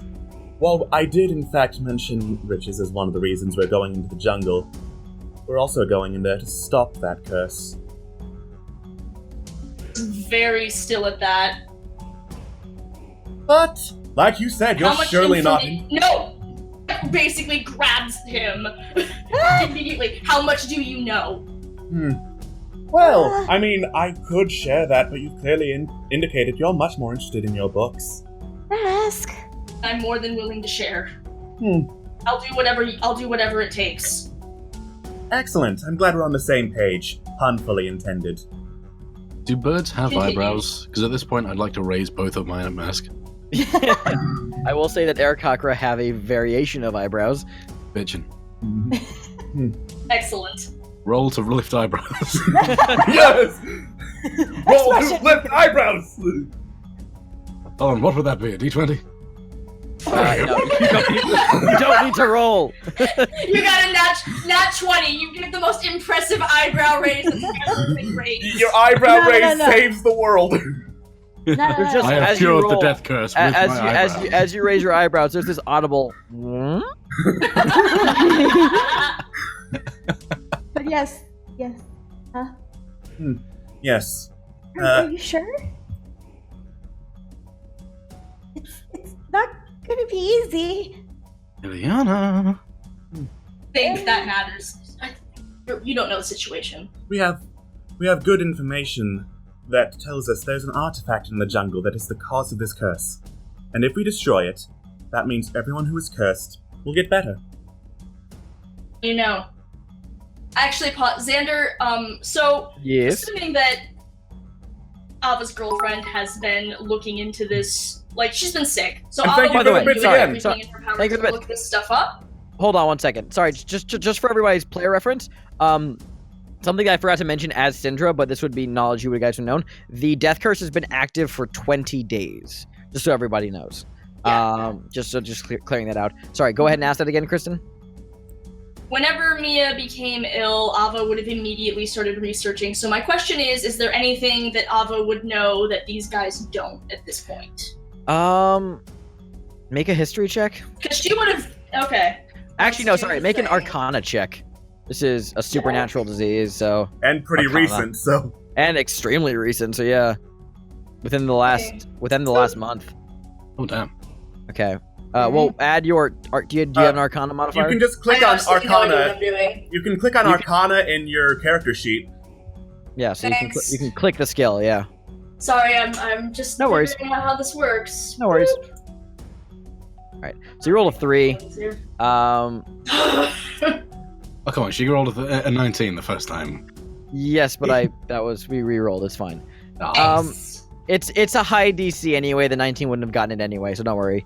Not really. The information you frantically looked into, there's no knowledge about this kind of magical influence on the natural order of things ever. This is completely, it's like the fact that literal professional like scholars and clerics and diviners are completely stumped. It's like even you with your vast resource of books have found like nothing. You are at a complete loss. So in that case, she kind of stares at Mask for a second, and then she's like, of course my answers are coming from some asshole in a fucking mask. I will say, because you mentioned to me in private that like Ava maintains a very kind of like, oh yeah, whatever attitude towards the people at the Temple of Savras and their divination, you know that like, you know, diviners' services can be purchased, but like, I will say like, if like it's like you don't know anything, but it means like I don't know. At this point, after 20 days, I'd say that you're probably thinking like maybe a diviner isn't a terrible idea because I can't find any information. Yeah, at this point, she's probably like, well, fuck it. Yeah. Bullshit answer. Yeah. And tell me what you know. I'll lend you my book. I'll lend you whatever. I don't care. Well, if you're going to lend us, and I quote, whatever, we're going to need more than just a book. We're going to need the services of a guide who is local to the area, and congratulations, you fit the bill. Ava pauses, she's like, you should lower your voice, I'm not a guide. It is exactly at this moment when you hear a voice speak up from the tavern from behind you guys, and you hear an individual say, "Did somebody say guide?" Ava just has the most irritated look on her face, like you summoned him. And you turn around, and you see currently standing up, like who has like rushed up towards you. Hold on, I have completely lost my handout. Where did you go? Oh no. You see there you are. You see this like 5 foot tall, 10-inch like human gentleman, pretty like a pretty like average build, a little like he's packing on like a little amount, tan skin, short like roughly cut brown hair, kind of like this like scraggly beard and mustache going on, and just kind of traveler's clothes, step up to you guys with the largest grin, and kind of like waddling up behind him is this elderly, curly, white-haired halfling gentleman with a large kind of pudgy face. And the gentleman says, "It just so happens that I and my friend happen to be professional guides for the jungle." Oh. Oh. Would know their names, right? Oh, you know these two assholes. This is I was like, Farul and Gondolo. They're two of the local guides under Jabal's employ. Out of the plethora of guides who are services or for hire, these two are a couple of dandies who definitely frequent the Thundering Lizard. Listen, you strike me as the sort who are very new. move along! Hold on, I'm talking. No, I'm talking. You're not talking anymore. They need someone who at least knows something, and you two certainly don't fit the bill. Well, last I checked, Ava, you weren't familiar with the jungles as well as we were. So, fine. He turns to the group and he says, listen, if you want to speak about hiring me for a jungle exploration, you can find me and my friend Gondolo here. We're always here when we're in town. So, stop by. We'll give you our whole Everywhere where they're not wanted. Oh, Ava, you make the milk of my life curdle. Alrighty then. Well. What a great one. Oh, I'm using that. And he says, fine, turns to the group. Well, as I said, you know where we are. And he goes back to a table with Gondolo and they begin drinking. Thank you. Looks back at Frank. I turn back to the group. So it's all agreed we're never hiring them, correct? So then you hear a large thud at the table next to you guys as you turn to see a dwarvish man who has just slammed down his mug of ale on the table. This bald with a blonde beard and a heavily scarred face. And you notice that he is missing his left arm. And he slams his mug down and says, Did I hear mention that somebody's looking for a guide? Ava gives the longest sigh, and she's like, good, you've summoned the spiel from every single guide in the city. Good job. Why don't we just leave? Are there a lot?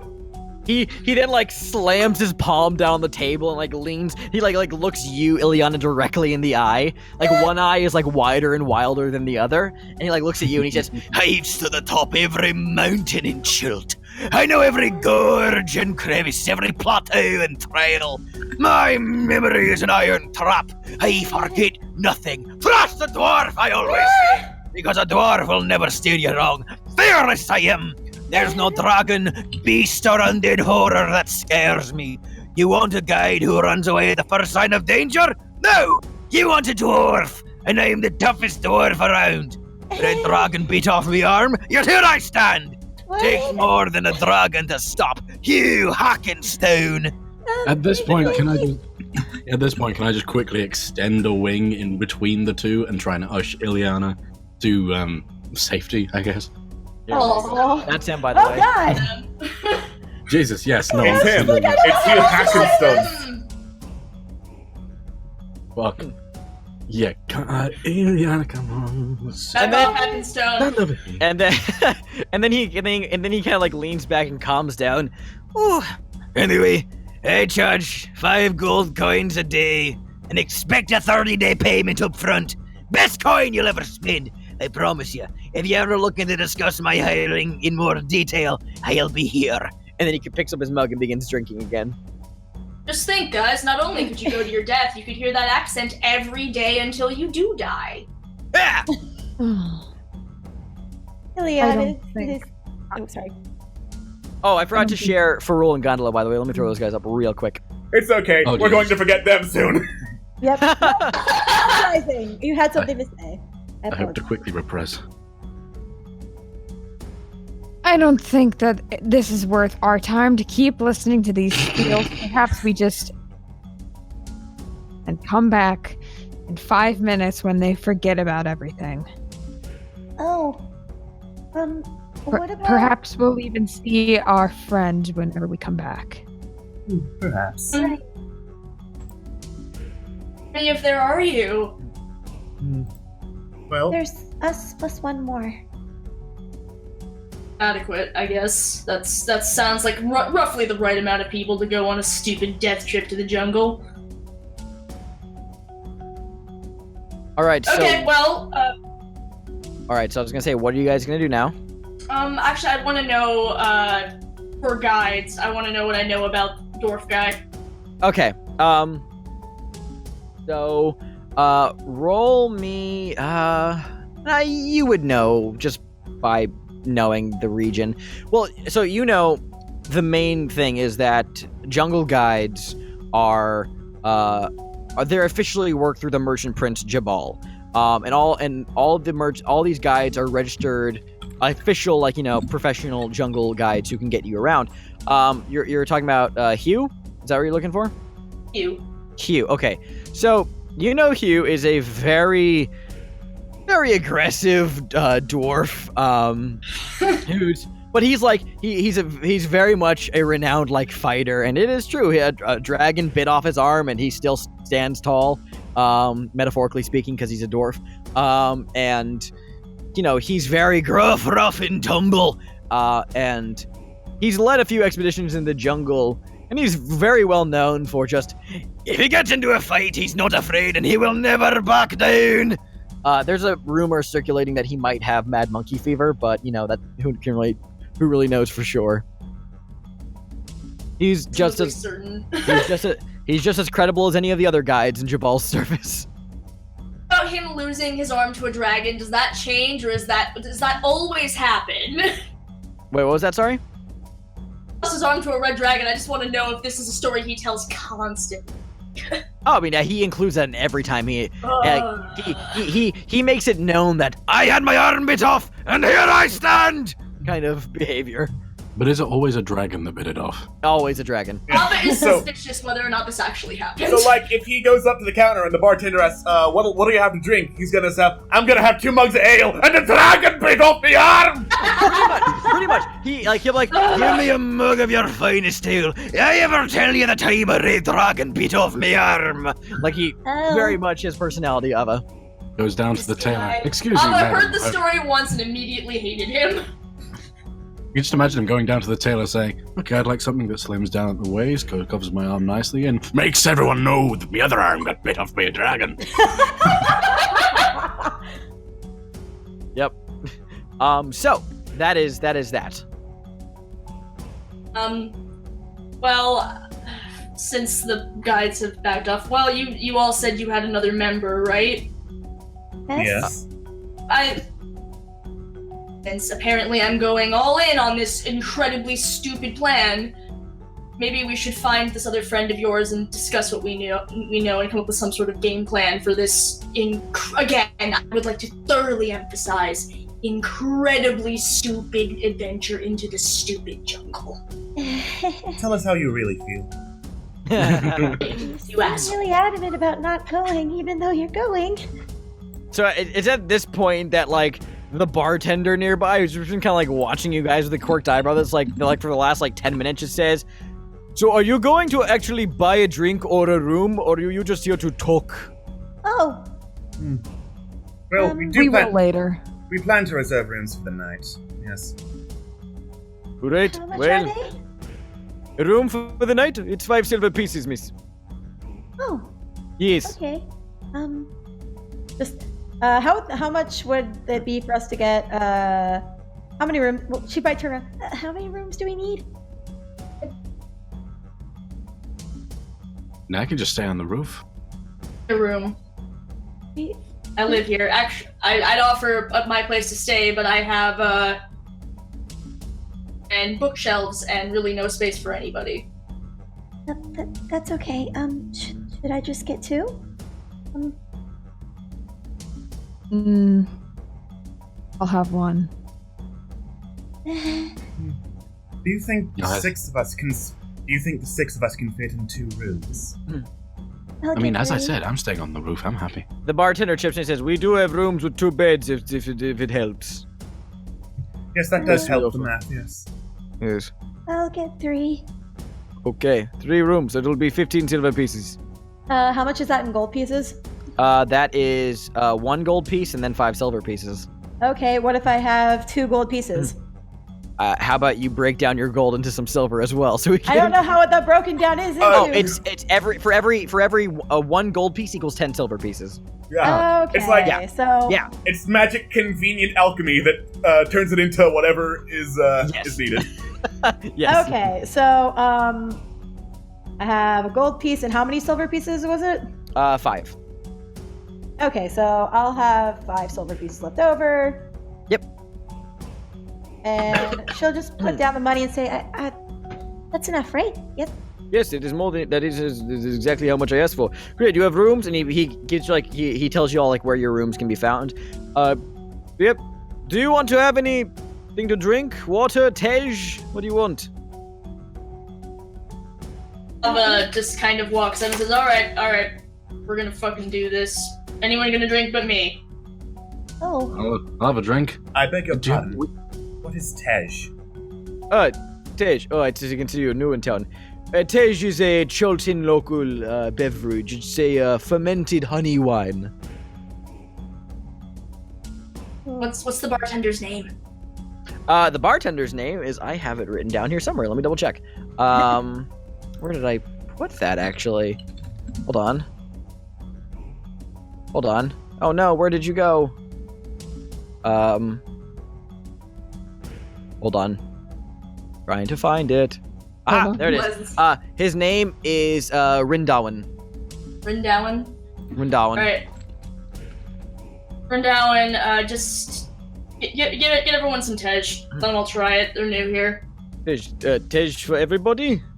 Not for the child. Who's the child?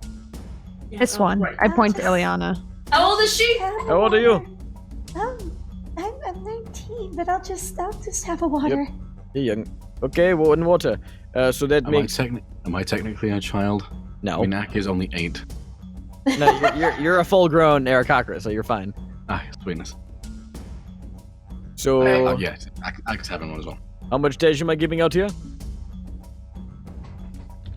How many? Who's having tej? I'm having tej. Okay, 1, 2. I mean, naturally. 3. Try it. Okay, 4. 4 tej. That's going to be, as the DM counts on his hand. It's going to be 16 copper pieces with the 4 mugs. I pay it. All right, there you go. He hands out 4 money decisions today. 4 mugs of this amber-colored, sweet-smelling drink. It's what you guys saw some people drinking when you first entered. Question. Yes. Based on my family and like their high class and shit, would I've actually tried like different kinds of wine and stuff? You'd have tried different kinds of wine, yeah. And yeah, you would have. Okay, so she's probably just like smell a little bit of the aroma in the air and be like, ooh, that's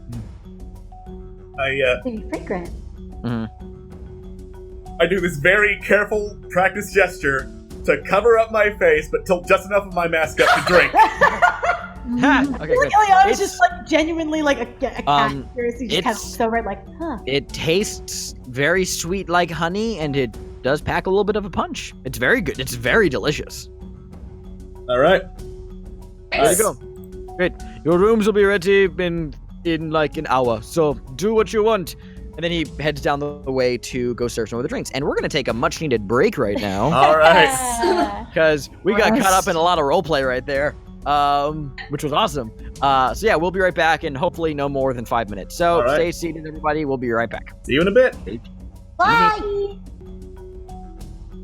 Welcome back, everybody. Quick little break. We're back on track. Let's continue our story, but not with the other crew. We're going to pick up with you, Lucien, since you went off with Syndra Sylvain to go to lead her to the Merchant Prince's villa. Absolutely. Yes. And give me a hot second just to set a couple things up real quick. Only the hottest for you. Oh, thanks. So, you follow Syndra through the streets, leading her by the arm. And it's very quiet. Like, there's not much conversation being made. And she leads you roughly the same way that everybody else went, but takes you through a couple of side streets and up onto the hills. One of the hills. We have the map up, right, Alex? Yep. Great. Here, I'll ping the hill that you can climb up to. That one, the second hill on the western side. At the top of which is a very large, columned, red, tile-roofed, palace-like structure with a golden dome over its top that is heavily guarded. And past that structure to a walled, gated villa. And at the top of the wall, the outer wall is maybe 12 feet tall, about 2 feet thick, and the tops are covered with sharp-looking carnivorous teeth, silvered seashells, and colored broken glass that all glitter very colorfully in the sun. Outside the gate is a pair of guards who stand holding these interesting weapons that you've never seen before. They are these 3-foot-long wooden poles, at the end of which are these 18-inch long metal blades. And they're also wielding these ovular shields, which have dinosaur skin stretched over them. And they stand at attention at the gates. And as you approach, the uniformed attendant walks up, kind of converses with them at a quiet level, and then one of the guards turns, goes through the gate, and goes into the mansion. Then a moment later, comes back out and opens the gate for you all, and then says with a kind of a flourish, to as you enter, "Welcome to the home of Wakanga Otamu," and gestures you all inside. This villa is very, very, very beautiful. The outside, this is a very ostentatious, opulent, wealthy structure, where I have to check the map now. You guys are led up to the very front, through a pair of double doors into a kind of, not a foyer, but behind this doors is a small room with another set of doors, where 2 other guards stand at attention, and they open the door for you, and you guys walk into a very pleasant, breezy, tiled courtyard, with a splashing fountain and green plants adorning its center. Overhead, you can see the sky up above, with various colored silks draped over the roof of the courtyard, and all throughout this place you can hear soft music playing from somewhere in the house that you can't make out right now. And there's also a bunch of torch sconces that are all lit, and they don't flicker. They just emit a very soft, pleasant light. To your immediate right in this courtyard, you see some pillars of an entryway that lead to a heavily furnished, pillowed room of sorts that seems to be very comfortable. The windows beyond which show a fountain and very lush garden in another side of the house. To your immediate left, there is a large couch, and up ahead, through another open archway back into the house, is a very spacious, open, round, grand hall. And actually, there's a map that I'm going to take us to. Ooh, a map, you say? Wonderful. I'm the map. I'm the map. I'm the map. I'm the map. I'm the map. Guess what? The first person to die in this campaign is the DM. Hey! Honestly, I welcome death at this point. Good lord, we haven't even set off on our mission yet. Let me do something really quick. Okay. Yeah, I can just reveal. Yeah, there's nothing really hidden on this map, so I can just reveal the entire map to you. Yeah. Here. It's a map. I would, since we don't have, I don't believe we have a token for your character yet. I need to get those made for the next session. Otherwise, we're just going to use this as full illumination. Can we see the map? It's loading slowly. Hey! All right. Yeah. We are on the far left side. On Alex's side, it's loaded. On the viewer's side, it's blurry and still loading. All right. Well, when it loads, it's the left side of the villa. Okay, I can see 2 guard tokens. Good. Slowly but surely, we're making progress. Slowly but surely, we will make our way. Okay, I think it's loaded. Okay. It's just gonna take a while to scroll up. It's fine.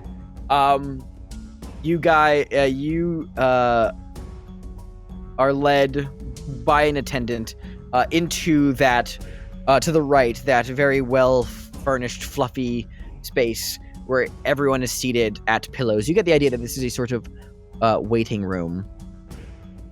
And the attendant who led you in, this female Chultan with long, flowing, billowing robe, says, "The merchant prince will be with you in a moment. Please, just wait here.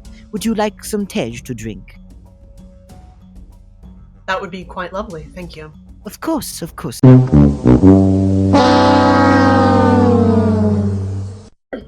Screaming start. Are we back? Are we good? I hope we're back. I hope. Everybody let us know if we're Please. good. I hope so. They'll catch up. Well, they're still reacting. Mm-hmm. Maybe it's not coming back. Wait, maybe it's back. Maybe it's back. Or maybe we're all lost in another dimension. A dimension of sight and sound. You've crossed into the Twilight Zone. Okay, we're back. Hello, everybody. Hello. So, you drink some of this delicious tej, and a moment later, a gentleman arrives from the Grand Hall, flanked by a pair of attendants, as well as a couple of guards. A Chultan male with a black beard that is then braided into 3 smaller little strands with gold jewelry adorned on them. Gold earrings, a yellow silk wrap that covers his hair. Not like a turban, just more of kind of like a head wrap. Golden necklaces, long flowing blue and gold robes, and his lips are painted golden. And I will show you his picture. Oh. Thank you. And as he approaches, very elegantly, there's a warm smile on his face as he approaches. Syndra very carefully stands up, and as they approach, the man says, "Syndra, it has been too long." And Syndra says, "Hello, my friend." And they embrace and they hug, and there's they smile at each other. At least you assume Syndra's smiling because she has a mask on. And Wakanga looks down at her and he says, "Look at you! You are the picture of health. Been too long, my friend. Please." And then he extends the gesture to you, Lucian. "Please come in. Let us have a drink." And gestures you to come and follow. Do you follow? Absolutely. I would have stood as soon as he entered the room, and Yes. I find my head and follow. Totally. He leads you into the grand hall, and then beyond that leads you through a pair of double doors to the northernmost point of the house, which is a sort of dining space. So apparently it's fucking dead again. Oh no! What the fuck? What the fuck? I'm sorry, the stream doesn't like me. God damn it, Lucian! This is all your fault, Lucian. Damn it. No, it's because the order of the world has been out for too long. The 2 hot elves have been separated. No! I can't believe we fucking separated the elves! How could you? It's chaos! The stream... Oh, everyone's saying the stream returns. Oh, okay. Okay. So we're back. Let's keep it going. Very well. Okay, good. We'll keep going. Let's keep an eye on that chat though. We'll guide you through another set of double doors into a sort of dining room. Although the dining table is very low, just a few inches above the floor, and there are various pillows laid out, and there are golden teapots and plates and mugs and cups, and you realize, Lucian, these are solid gold. And an attendant quickly rushes over and begins to pour a few of the goblets on the table with tej. And it's these golden goblets filled with this amber liquid, and it's all very, very wealthy and ostentatious. And Wakanga sits down and addresses you, Lucian. "I know my friend Syndra very well, but I am not acquainted with you. My name is Wakanga Otamu. It is a pleasure to meet you." The pleasure is all mine. Yes. I am here with my dear patron, Syndra. Yes, of course. I assume you are with the expedition that Syndra has launched to solve this mysterious death curse that she claims comes from my homeland. Pray tell, how goes the search? Correct, I am indeed with the expedition. Pardon me. You are indeed with the expedition right now, yes. Well then. We have just recently arrived in your Of course, beautiful homeland, so... Of course, yes. Tell me then, what do you know of Chult of Port Nyanzaru? I deal primarily in knowledge and such things, so... Truth be told, I am from a more distant land, and I do not have very much experience with Chult, but it is a lovely place with wonderful hospitality, that is for sure. Of course, of course. Well, let me be the first to welcome you to Port Nyanzaru. I'm not sure how much you know.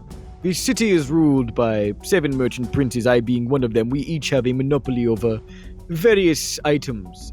I primarily deal in magical items and lore.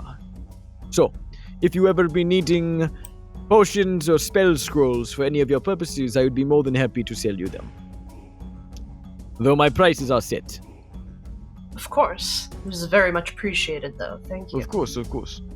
Please, would you like some more tej? I would love some more tej. It is... I've never had anything quite like it before, but it is quite lovely. Yes, it is a bit of a local, traditional Chultan flair. It originated many centuries ago, back when Chult was a land of kingdoms and kings and queens. Now it is simply a reminder of what we once were, but still, fabulous nonetheless. Also, thank you for the sub! Thank you for the sub! Divines bless your... Who took, you have the map of Chult, right, Phil? Yeah. Okay, cool, just checking. Might I ask, where are you staying, Lucien? I will be meeting the rest of my compatriots at the Thundering Lizard Tavern. Ah, yes, the Thundering Lizard, yes. That is home to many a guide here in the city. If you are launching an expedition into the jungles of Chult, you will need a guide who knows the landscape well enough to not lead you astray. My compatriot Jabal, the merchant prince who deals primarily in guides and sells swords, they all work through him. I can extend an introduction to Jabal should you desire.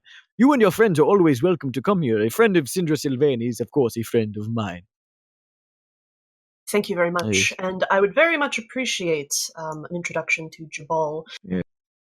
I would like to meet the rest of your companions. You are all welcome and invited to my villa for dinner this evening, should it please you. I will pass on your most gracious invitation. Thank you very much. Thank you very much. Well, he turns to Syndra. What say you? Should you be needing a place to rest your head for the evening, my friend? And Syndra tilts her head down and says, Yes, I find myself to be very tired. If you do not mind. Of course not. He gets up along with a couple of attendants, and they begin to help escort Syndra out. And as before he leaves, he turns to you, Lucy, and he says, if you will excuse me, you are welcome to finish your drink.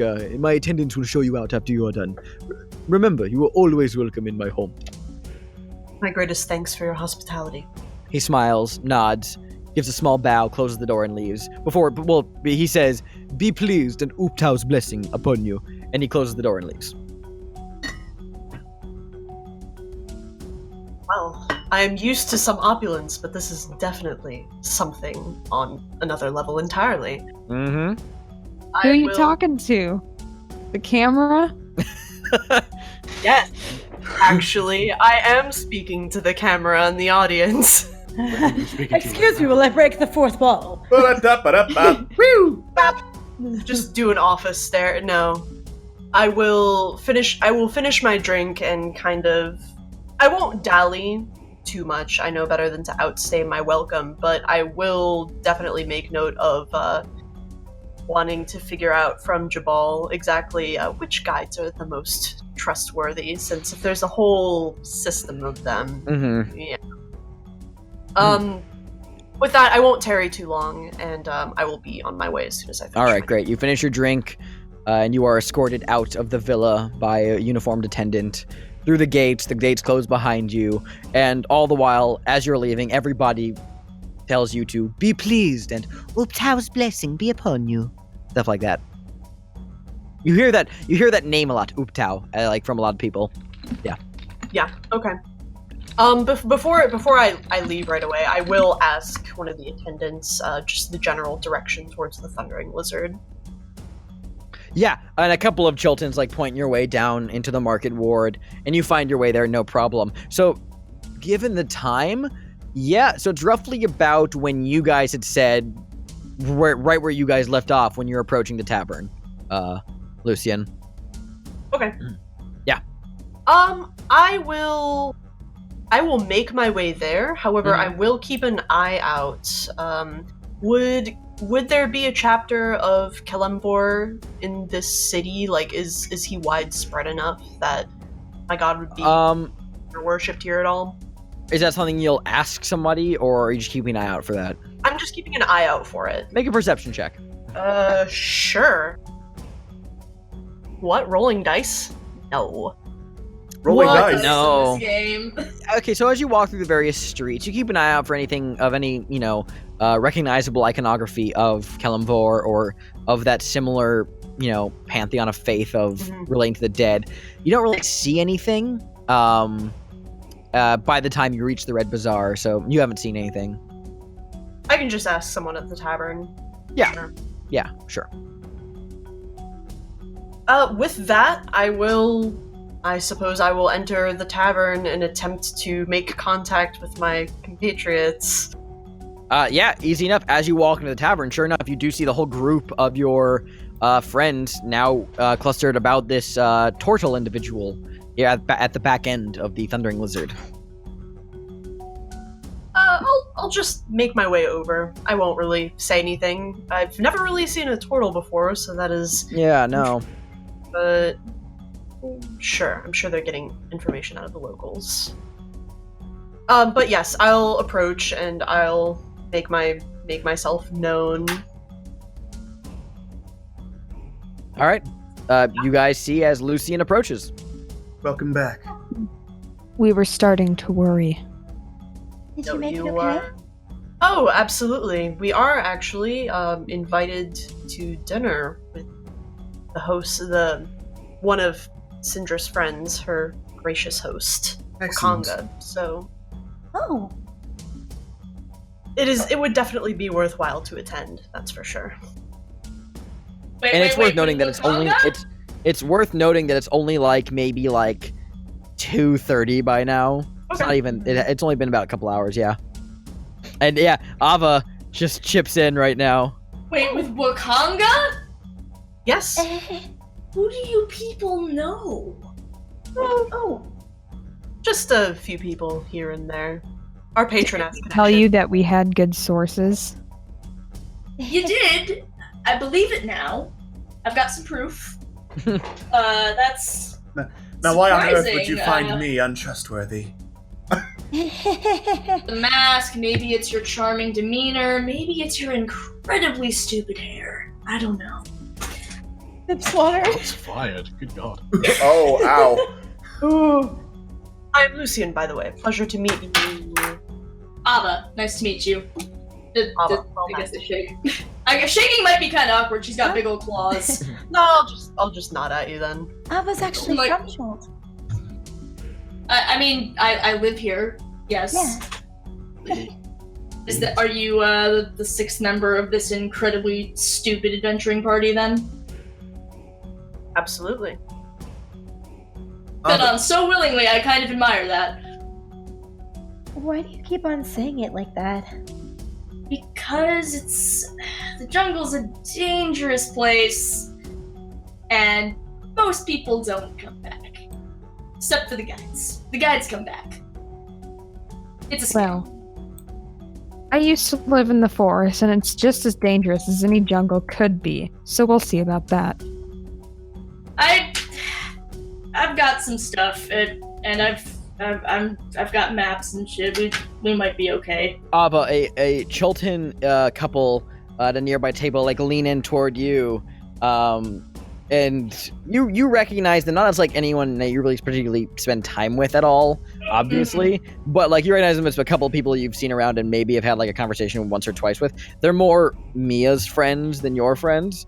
Pretty much anyone who is even on slightly friendly terms with Ava is. Yeah. Mia has all the friends. And the male of the group says, "Hey Ava, is Mia going to be racing this week, or is she still sick?" No, I'm sorry. She's definitely so sick, but she's getting better any day now, and you'll see her back in there again. The woman at the table cocks her head and says, "Who will be taking over for her ride?" She will. She'll be better, and she'll ride. But if the races are in 2 days, who's going to ride if she's not better by then? Races? And then the couple turn to you, and the male leans in and smiles and says, "Oh, you're new to Port Nyanzaru.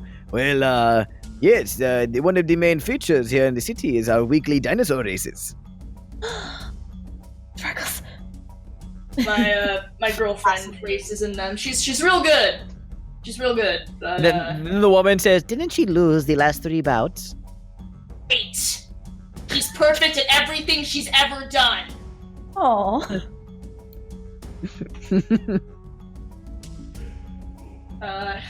But yeah, that's true. I'll figure it out. All right, well, let us know. If we're confident, we'll happily bet on you this week. I really appreciate that. Of course. And then I was like, oh, I told you. I do not mean to pry, but is she that sick? You don't know the half of it. You saw You saw Syndra, yes? Ah, that is what I thought. Ileana just nods. My apologies. She's gonna get better. It's gonna be fine. Of course, I would offer some services, but I already know that whatever I could do would not be enough. Thank you. No, it's fine. We'll figure something out. That's why we're grasping at straws right now. But in the meantime, I've apparently got to find a racer, so that's gonna make things more complicated. Out of curiosity. I beg your pardon, Thalia? One of us. What? We race. Are you familiar with racing on dinosaurs? What? Not on dinosaurs. How different could it be? Well, you see, some of them have scales and big sharp teeth, but if you can manage that, they're pretty nice. Sounds like child's play.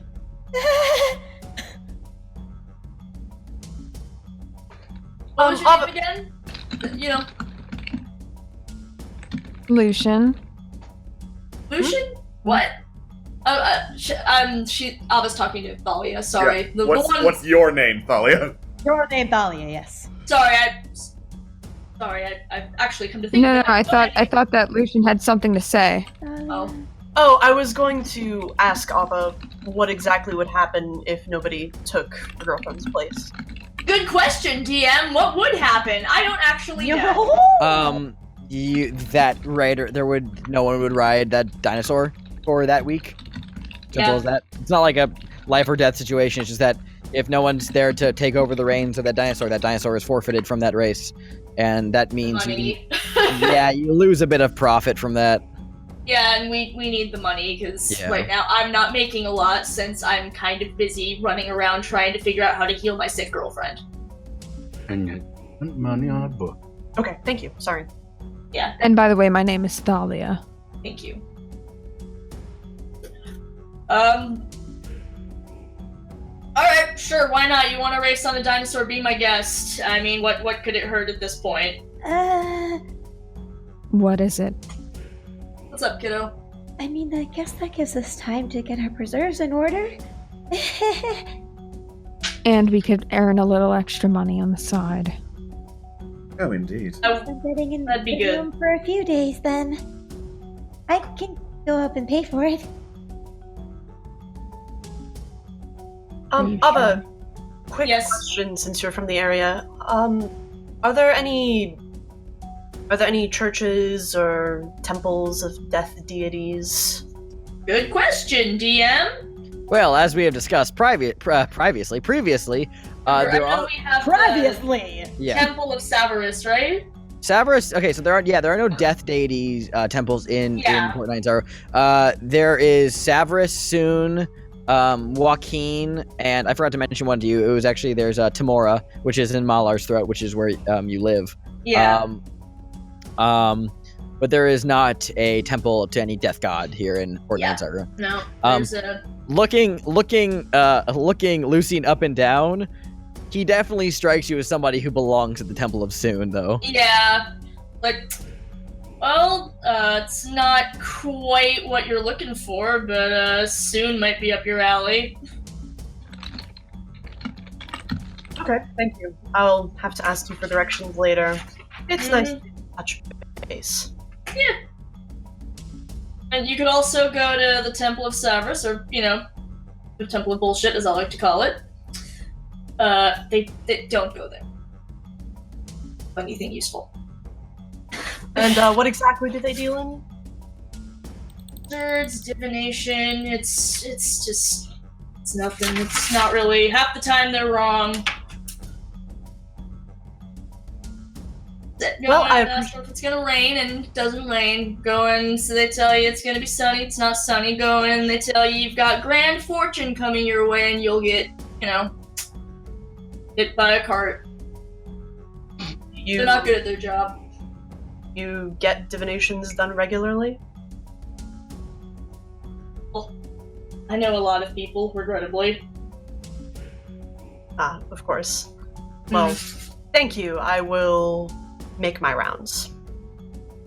Great. Alright. I'm gonna go ahead and pay for our rooms for the next couple of nights. So, let's see. Okay, so you guys have this dinner thing with Kanga. That's something. Actually, I am really curious about that. Would you like to join us, Ava? He did extend an open invitation to everyone in the expedition, and it looks like you are part of the expedition, correct? True. Wonderful. Huh. Alright. Yeah, let's do that. I guess we should really start thinking about what we need to get and things like that. Looking through, has pulled out a journal and is starting to, thumb through it and start, writing things down.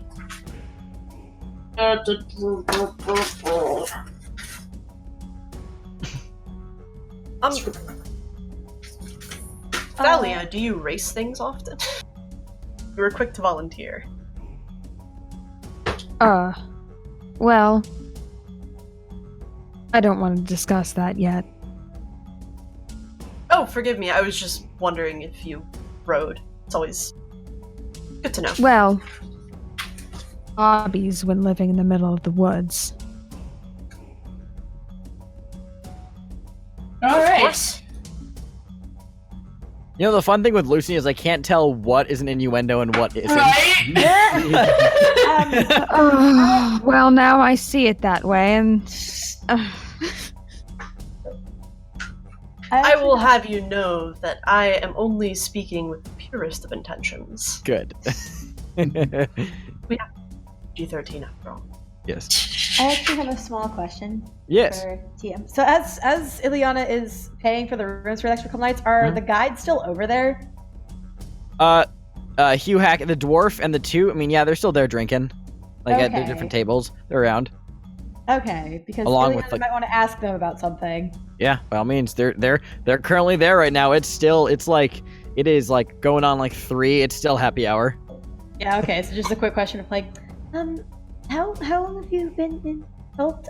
Who are you talking to? Probably for rolling gondola, because they seemed a little bit less forward about their dragon arms that got cut off or something like that. The dragon cut off me arm. I have seen everything. I've seen it all. But basically, they were a little bit less aggressive. Totally. Let me double check. So, okay. You go up to Ferul and Gondolo? Yeah. Right. As you approach their table, Gondolo, the little elderly halfling, is just chugging back a mug of Tej, and as Ferul's talking to him, but as soon as you catch the corner of his eye, he immediately turns, grins, says, "My friend, welcome. Come, sit, have a drink." I'm not going to be sitting down. I need to All talk to right, my well- companions. What can I do for you? I just wanted to ask you a question. Yes. How long have you been in Chult? Oh, well, Gondolo and I, well, we've been here for a few months. You see, my parents shipped me off here because I was, well... Yes. Anyway, I've been here for a few months. Gondolo and I, we, have been friends for a while. Why do you ask? Oh, I guess I was just wondering if you had seen somebody with, something, but you've obviously not been here long enough. I'm so sorry. What? Alright, well, okay. Have a good day. Alright, Sorry for interrupting. I'm gonna listen She in. just quickly walks back. Yeah. I'm listening in and seeing if I can judge, like, on a scale of 1 to 10, how full of bullshit these guys are. What was that? I'm going to listen in and see if I can judge from that how full of bullshit these guys are. Okay. These are these guys seem like a pair of major dandies. Ferrul seems very flamboyant, kind of has a rich air about him. Gondolo, he seems like a little bluthering, but other than that, they're both like very extravagant and flamboyant individuals, so it's very hard to get like a specific read off of them. They seem like a pair of garish, not garish, like boisterous individuals who are looking to have a good time. Ah. A definite 8 then. But Ileana has now paid for another night. So we have the Okay, so you're paying. So you paid for 2 nights. Okay, cool. Yeah. Cool. It hasn't even been 1 day, so the you just make sure you mark off the necessary money. I did. Cool. Thank you. You're welcome. What are you guys gonna do?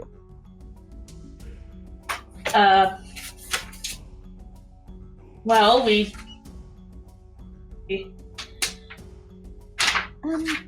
Well, I know that Ava has, like, her box of stuff that she needs to get from her place for adventuring, but that's gathered at any time, and we really need to discuss what exactly that entails, given that she's been stockpiling stuff for years. She's a filthy hoarder. She is a filthy hoarder, though. She constantly says she's never going into that jungle, and then she keeps hoarding stuff for the day that she's inevitably gonna get dragged into that fucking jungle. Ava, how long have you been here? Well, like 3 years, I think. Why do you ask? I was just wondering. That's just vague enough for me to be curious. Yeah. Feel like elaborating on it. No big reason in particular. I've never been to Chult, so I'm just kind of curious to see how long people have been here and what kind of things they've seen. Sips water. Ava gives her the most, like, deadpan, yeah, okay, sure, but doesn't press it. Yeah. Reason enough to ask complete strangers. Ash is kind of giving her a side glance as he finishes off his third page. I'm just staring straight at her, not blinking. Well, I can't see that you're blinking because you're wearing a fucking mask. Yeah, exactly. Assume that's my default state. So just like. You know someone Okay. in Chult, Liana? No. No. Not really. Keep giving these non-answers. It's either a yes or a no. That's kind of the thing, I don't know.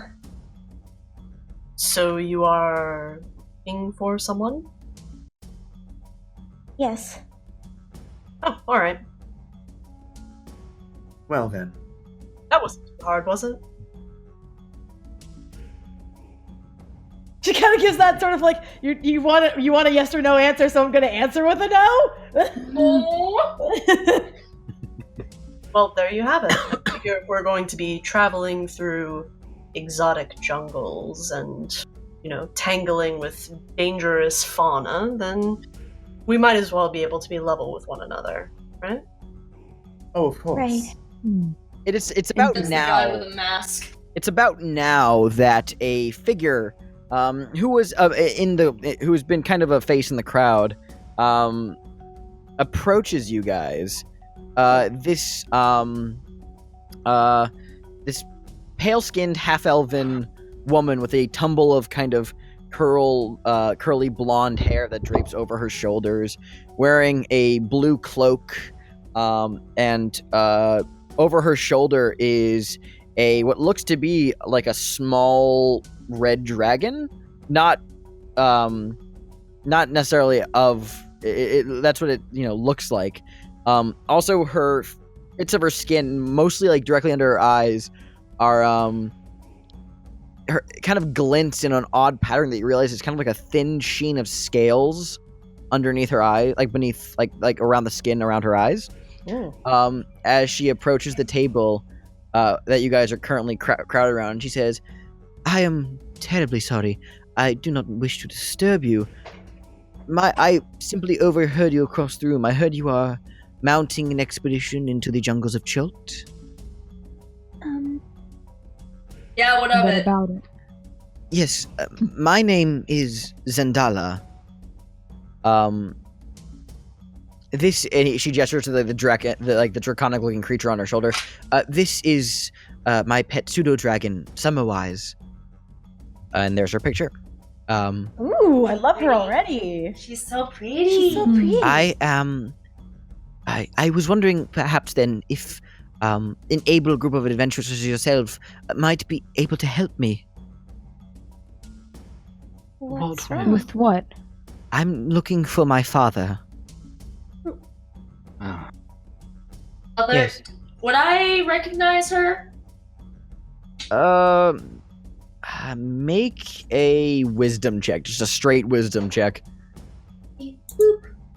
Natural 20. Yes. You have let me double check something real quick, actually. Awesome. Let me see. Hot damn. All right, Nava. You have never seen this woman before. Oh. Sorry for the natural 20. Yeah, I mean, you've never seen this woman 20. before. You've never seen her before, Well, unfortunately. at least you're positive you've never seen this woman before. Yes, Yeah, really. You are absolutely positive. absolutely sure. Yes. We're 110% sure. I am my father. Yes, I'm very worried about him. He's been missing for quite some time. Would you be willing, perhaps, to help me look for him? Who is your father? His name is Artis Simber.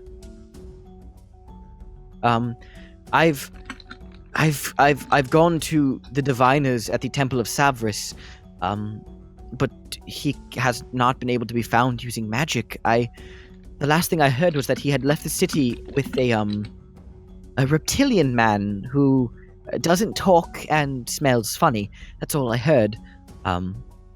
Both were last seen heading into the jungle. I haven't seen him since. And what's in it for Smells us? funny. I am. She stutters a bit at this and purses her lips. I am willing, of course, to reward your services with money. I can offer some, yes, if that is what you seek, or other services that I might be willing to offer. What would you like? Other services? What do you have in mind? Oh my god! I was like, Clearly asking a question as to what she means by that. Liana's just looking at this poor girl. Like, clearly wanting to help, but also looking at a group like, eh. And she's and it's worth knowing, by the way. Zandala is she looks like she's probably in about her like early to mid 20s. Ah! She's not like a child. how long has he been missing? About a 10-day by now. Alright, do you have any other information? Unfortunately, all of the information I know is that he had left into the jungle with this reptilian individual. I've been looking all over for more information. I'm at a loss. I'm afraid that he's going to get killed out there. Thalia, I don't mean to put pressure upon you, but you did mention that you lived in the forest, correct? Mm-hmm. No. Oh, you're talking about Thalia. Yes. Are you... I presume that you're good at tracking things, yes? I am. How difficult do you think it would be to track someone who disappeared a 10-day ago? Well, you said he was smelly. Like the snorting laugh at that. I'm not entirely sure, but because he's smelly. Smelled funny. I'm not sure what that means. That's just what I heard. And That does not narrow it down at all in this city. yes, unfortunately, I've noticed.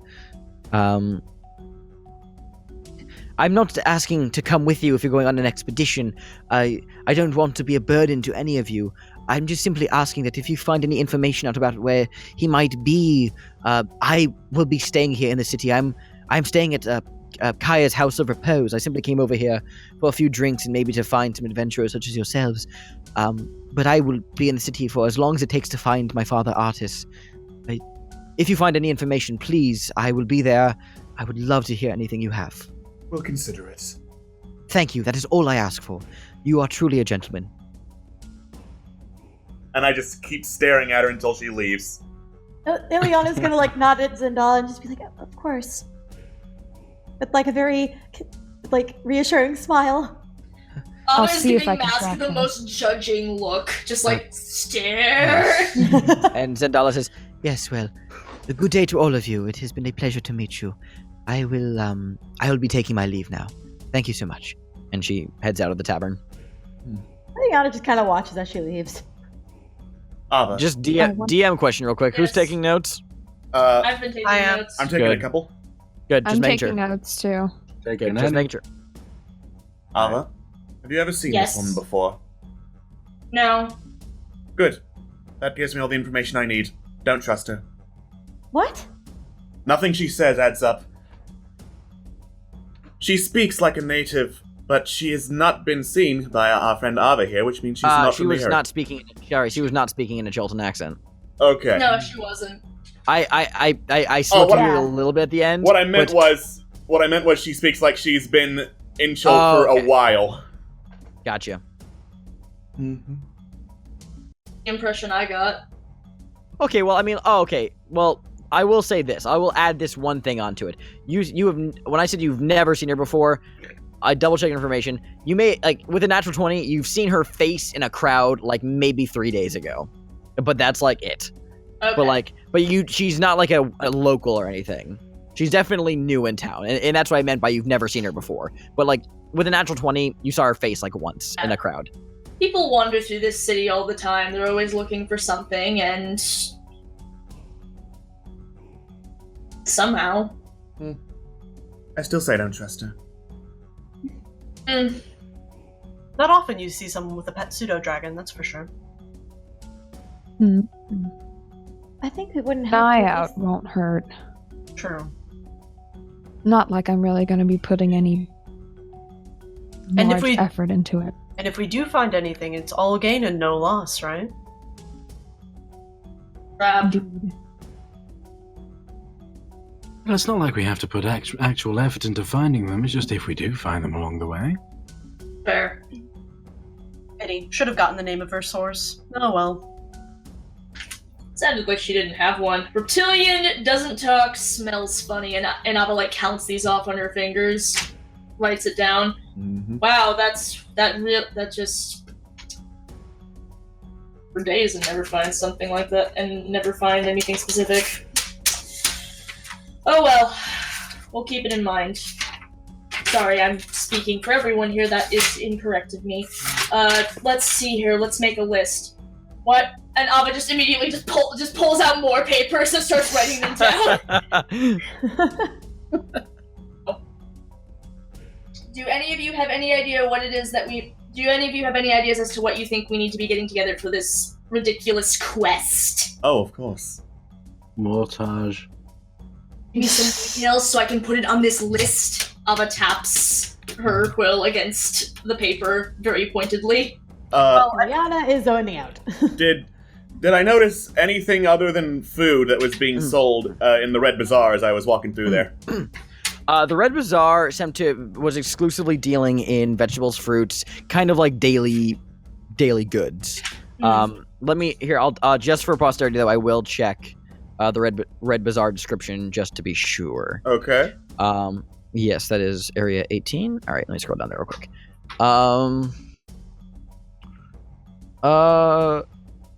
Yeah, this is like a daily needs area.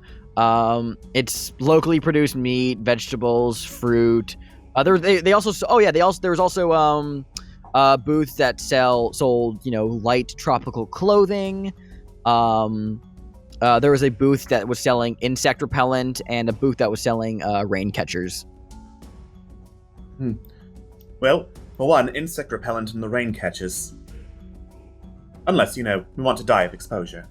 Which I'm guessing you don't. Tempting as that is, I will have to pass. Yes. Yes, Wakanga, when I was meeting with him and our patron, he did mention that he was a part of the merchant group selling spell scrolls, healing potions, things such as that. So that would be worthwhile for any other people who are magically inclined. I don't mean to presume, but if you are, perhaps that would be worth looking into.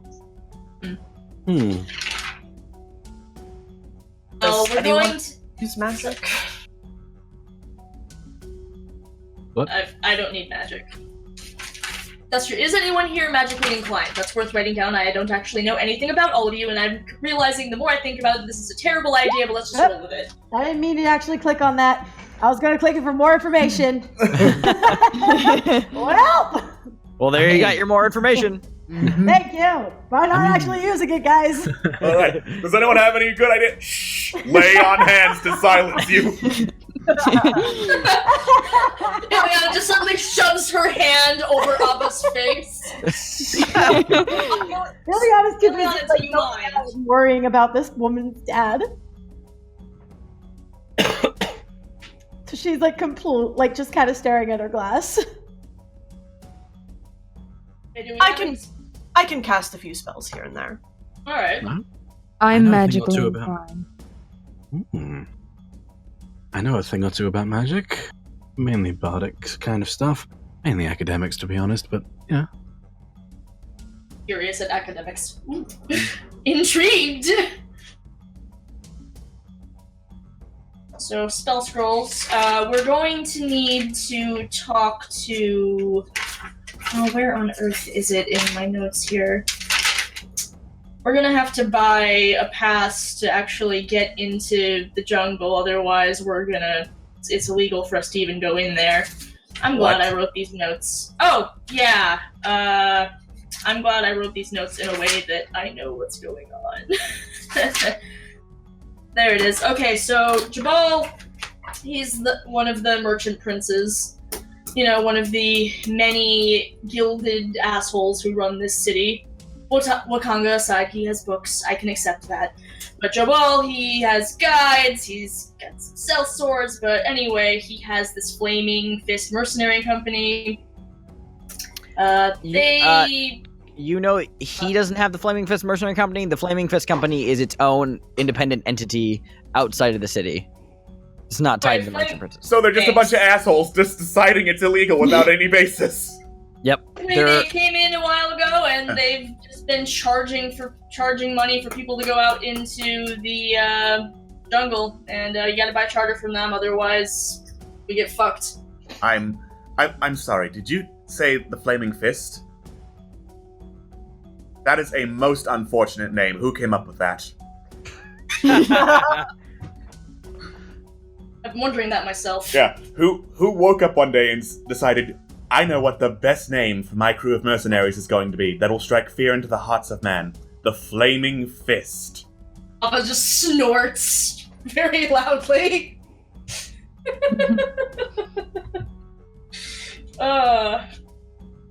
We need to buy...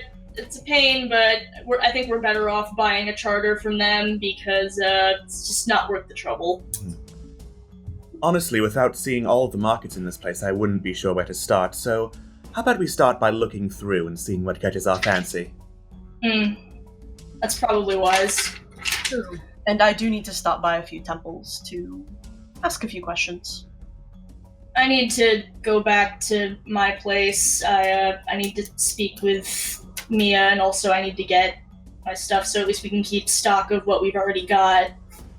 I just need to get outside. It's a bit claustrophobic in here.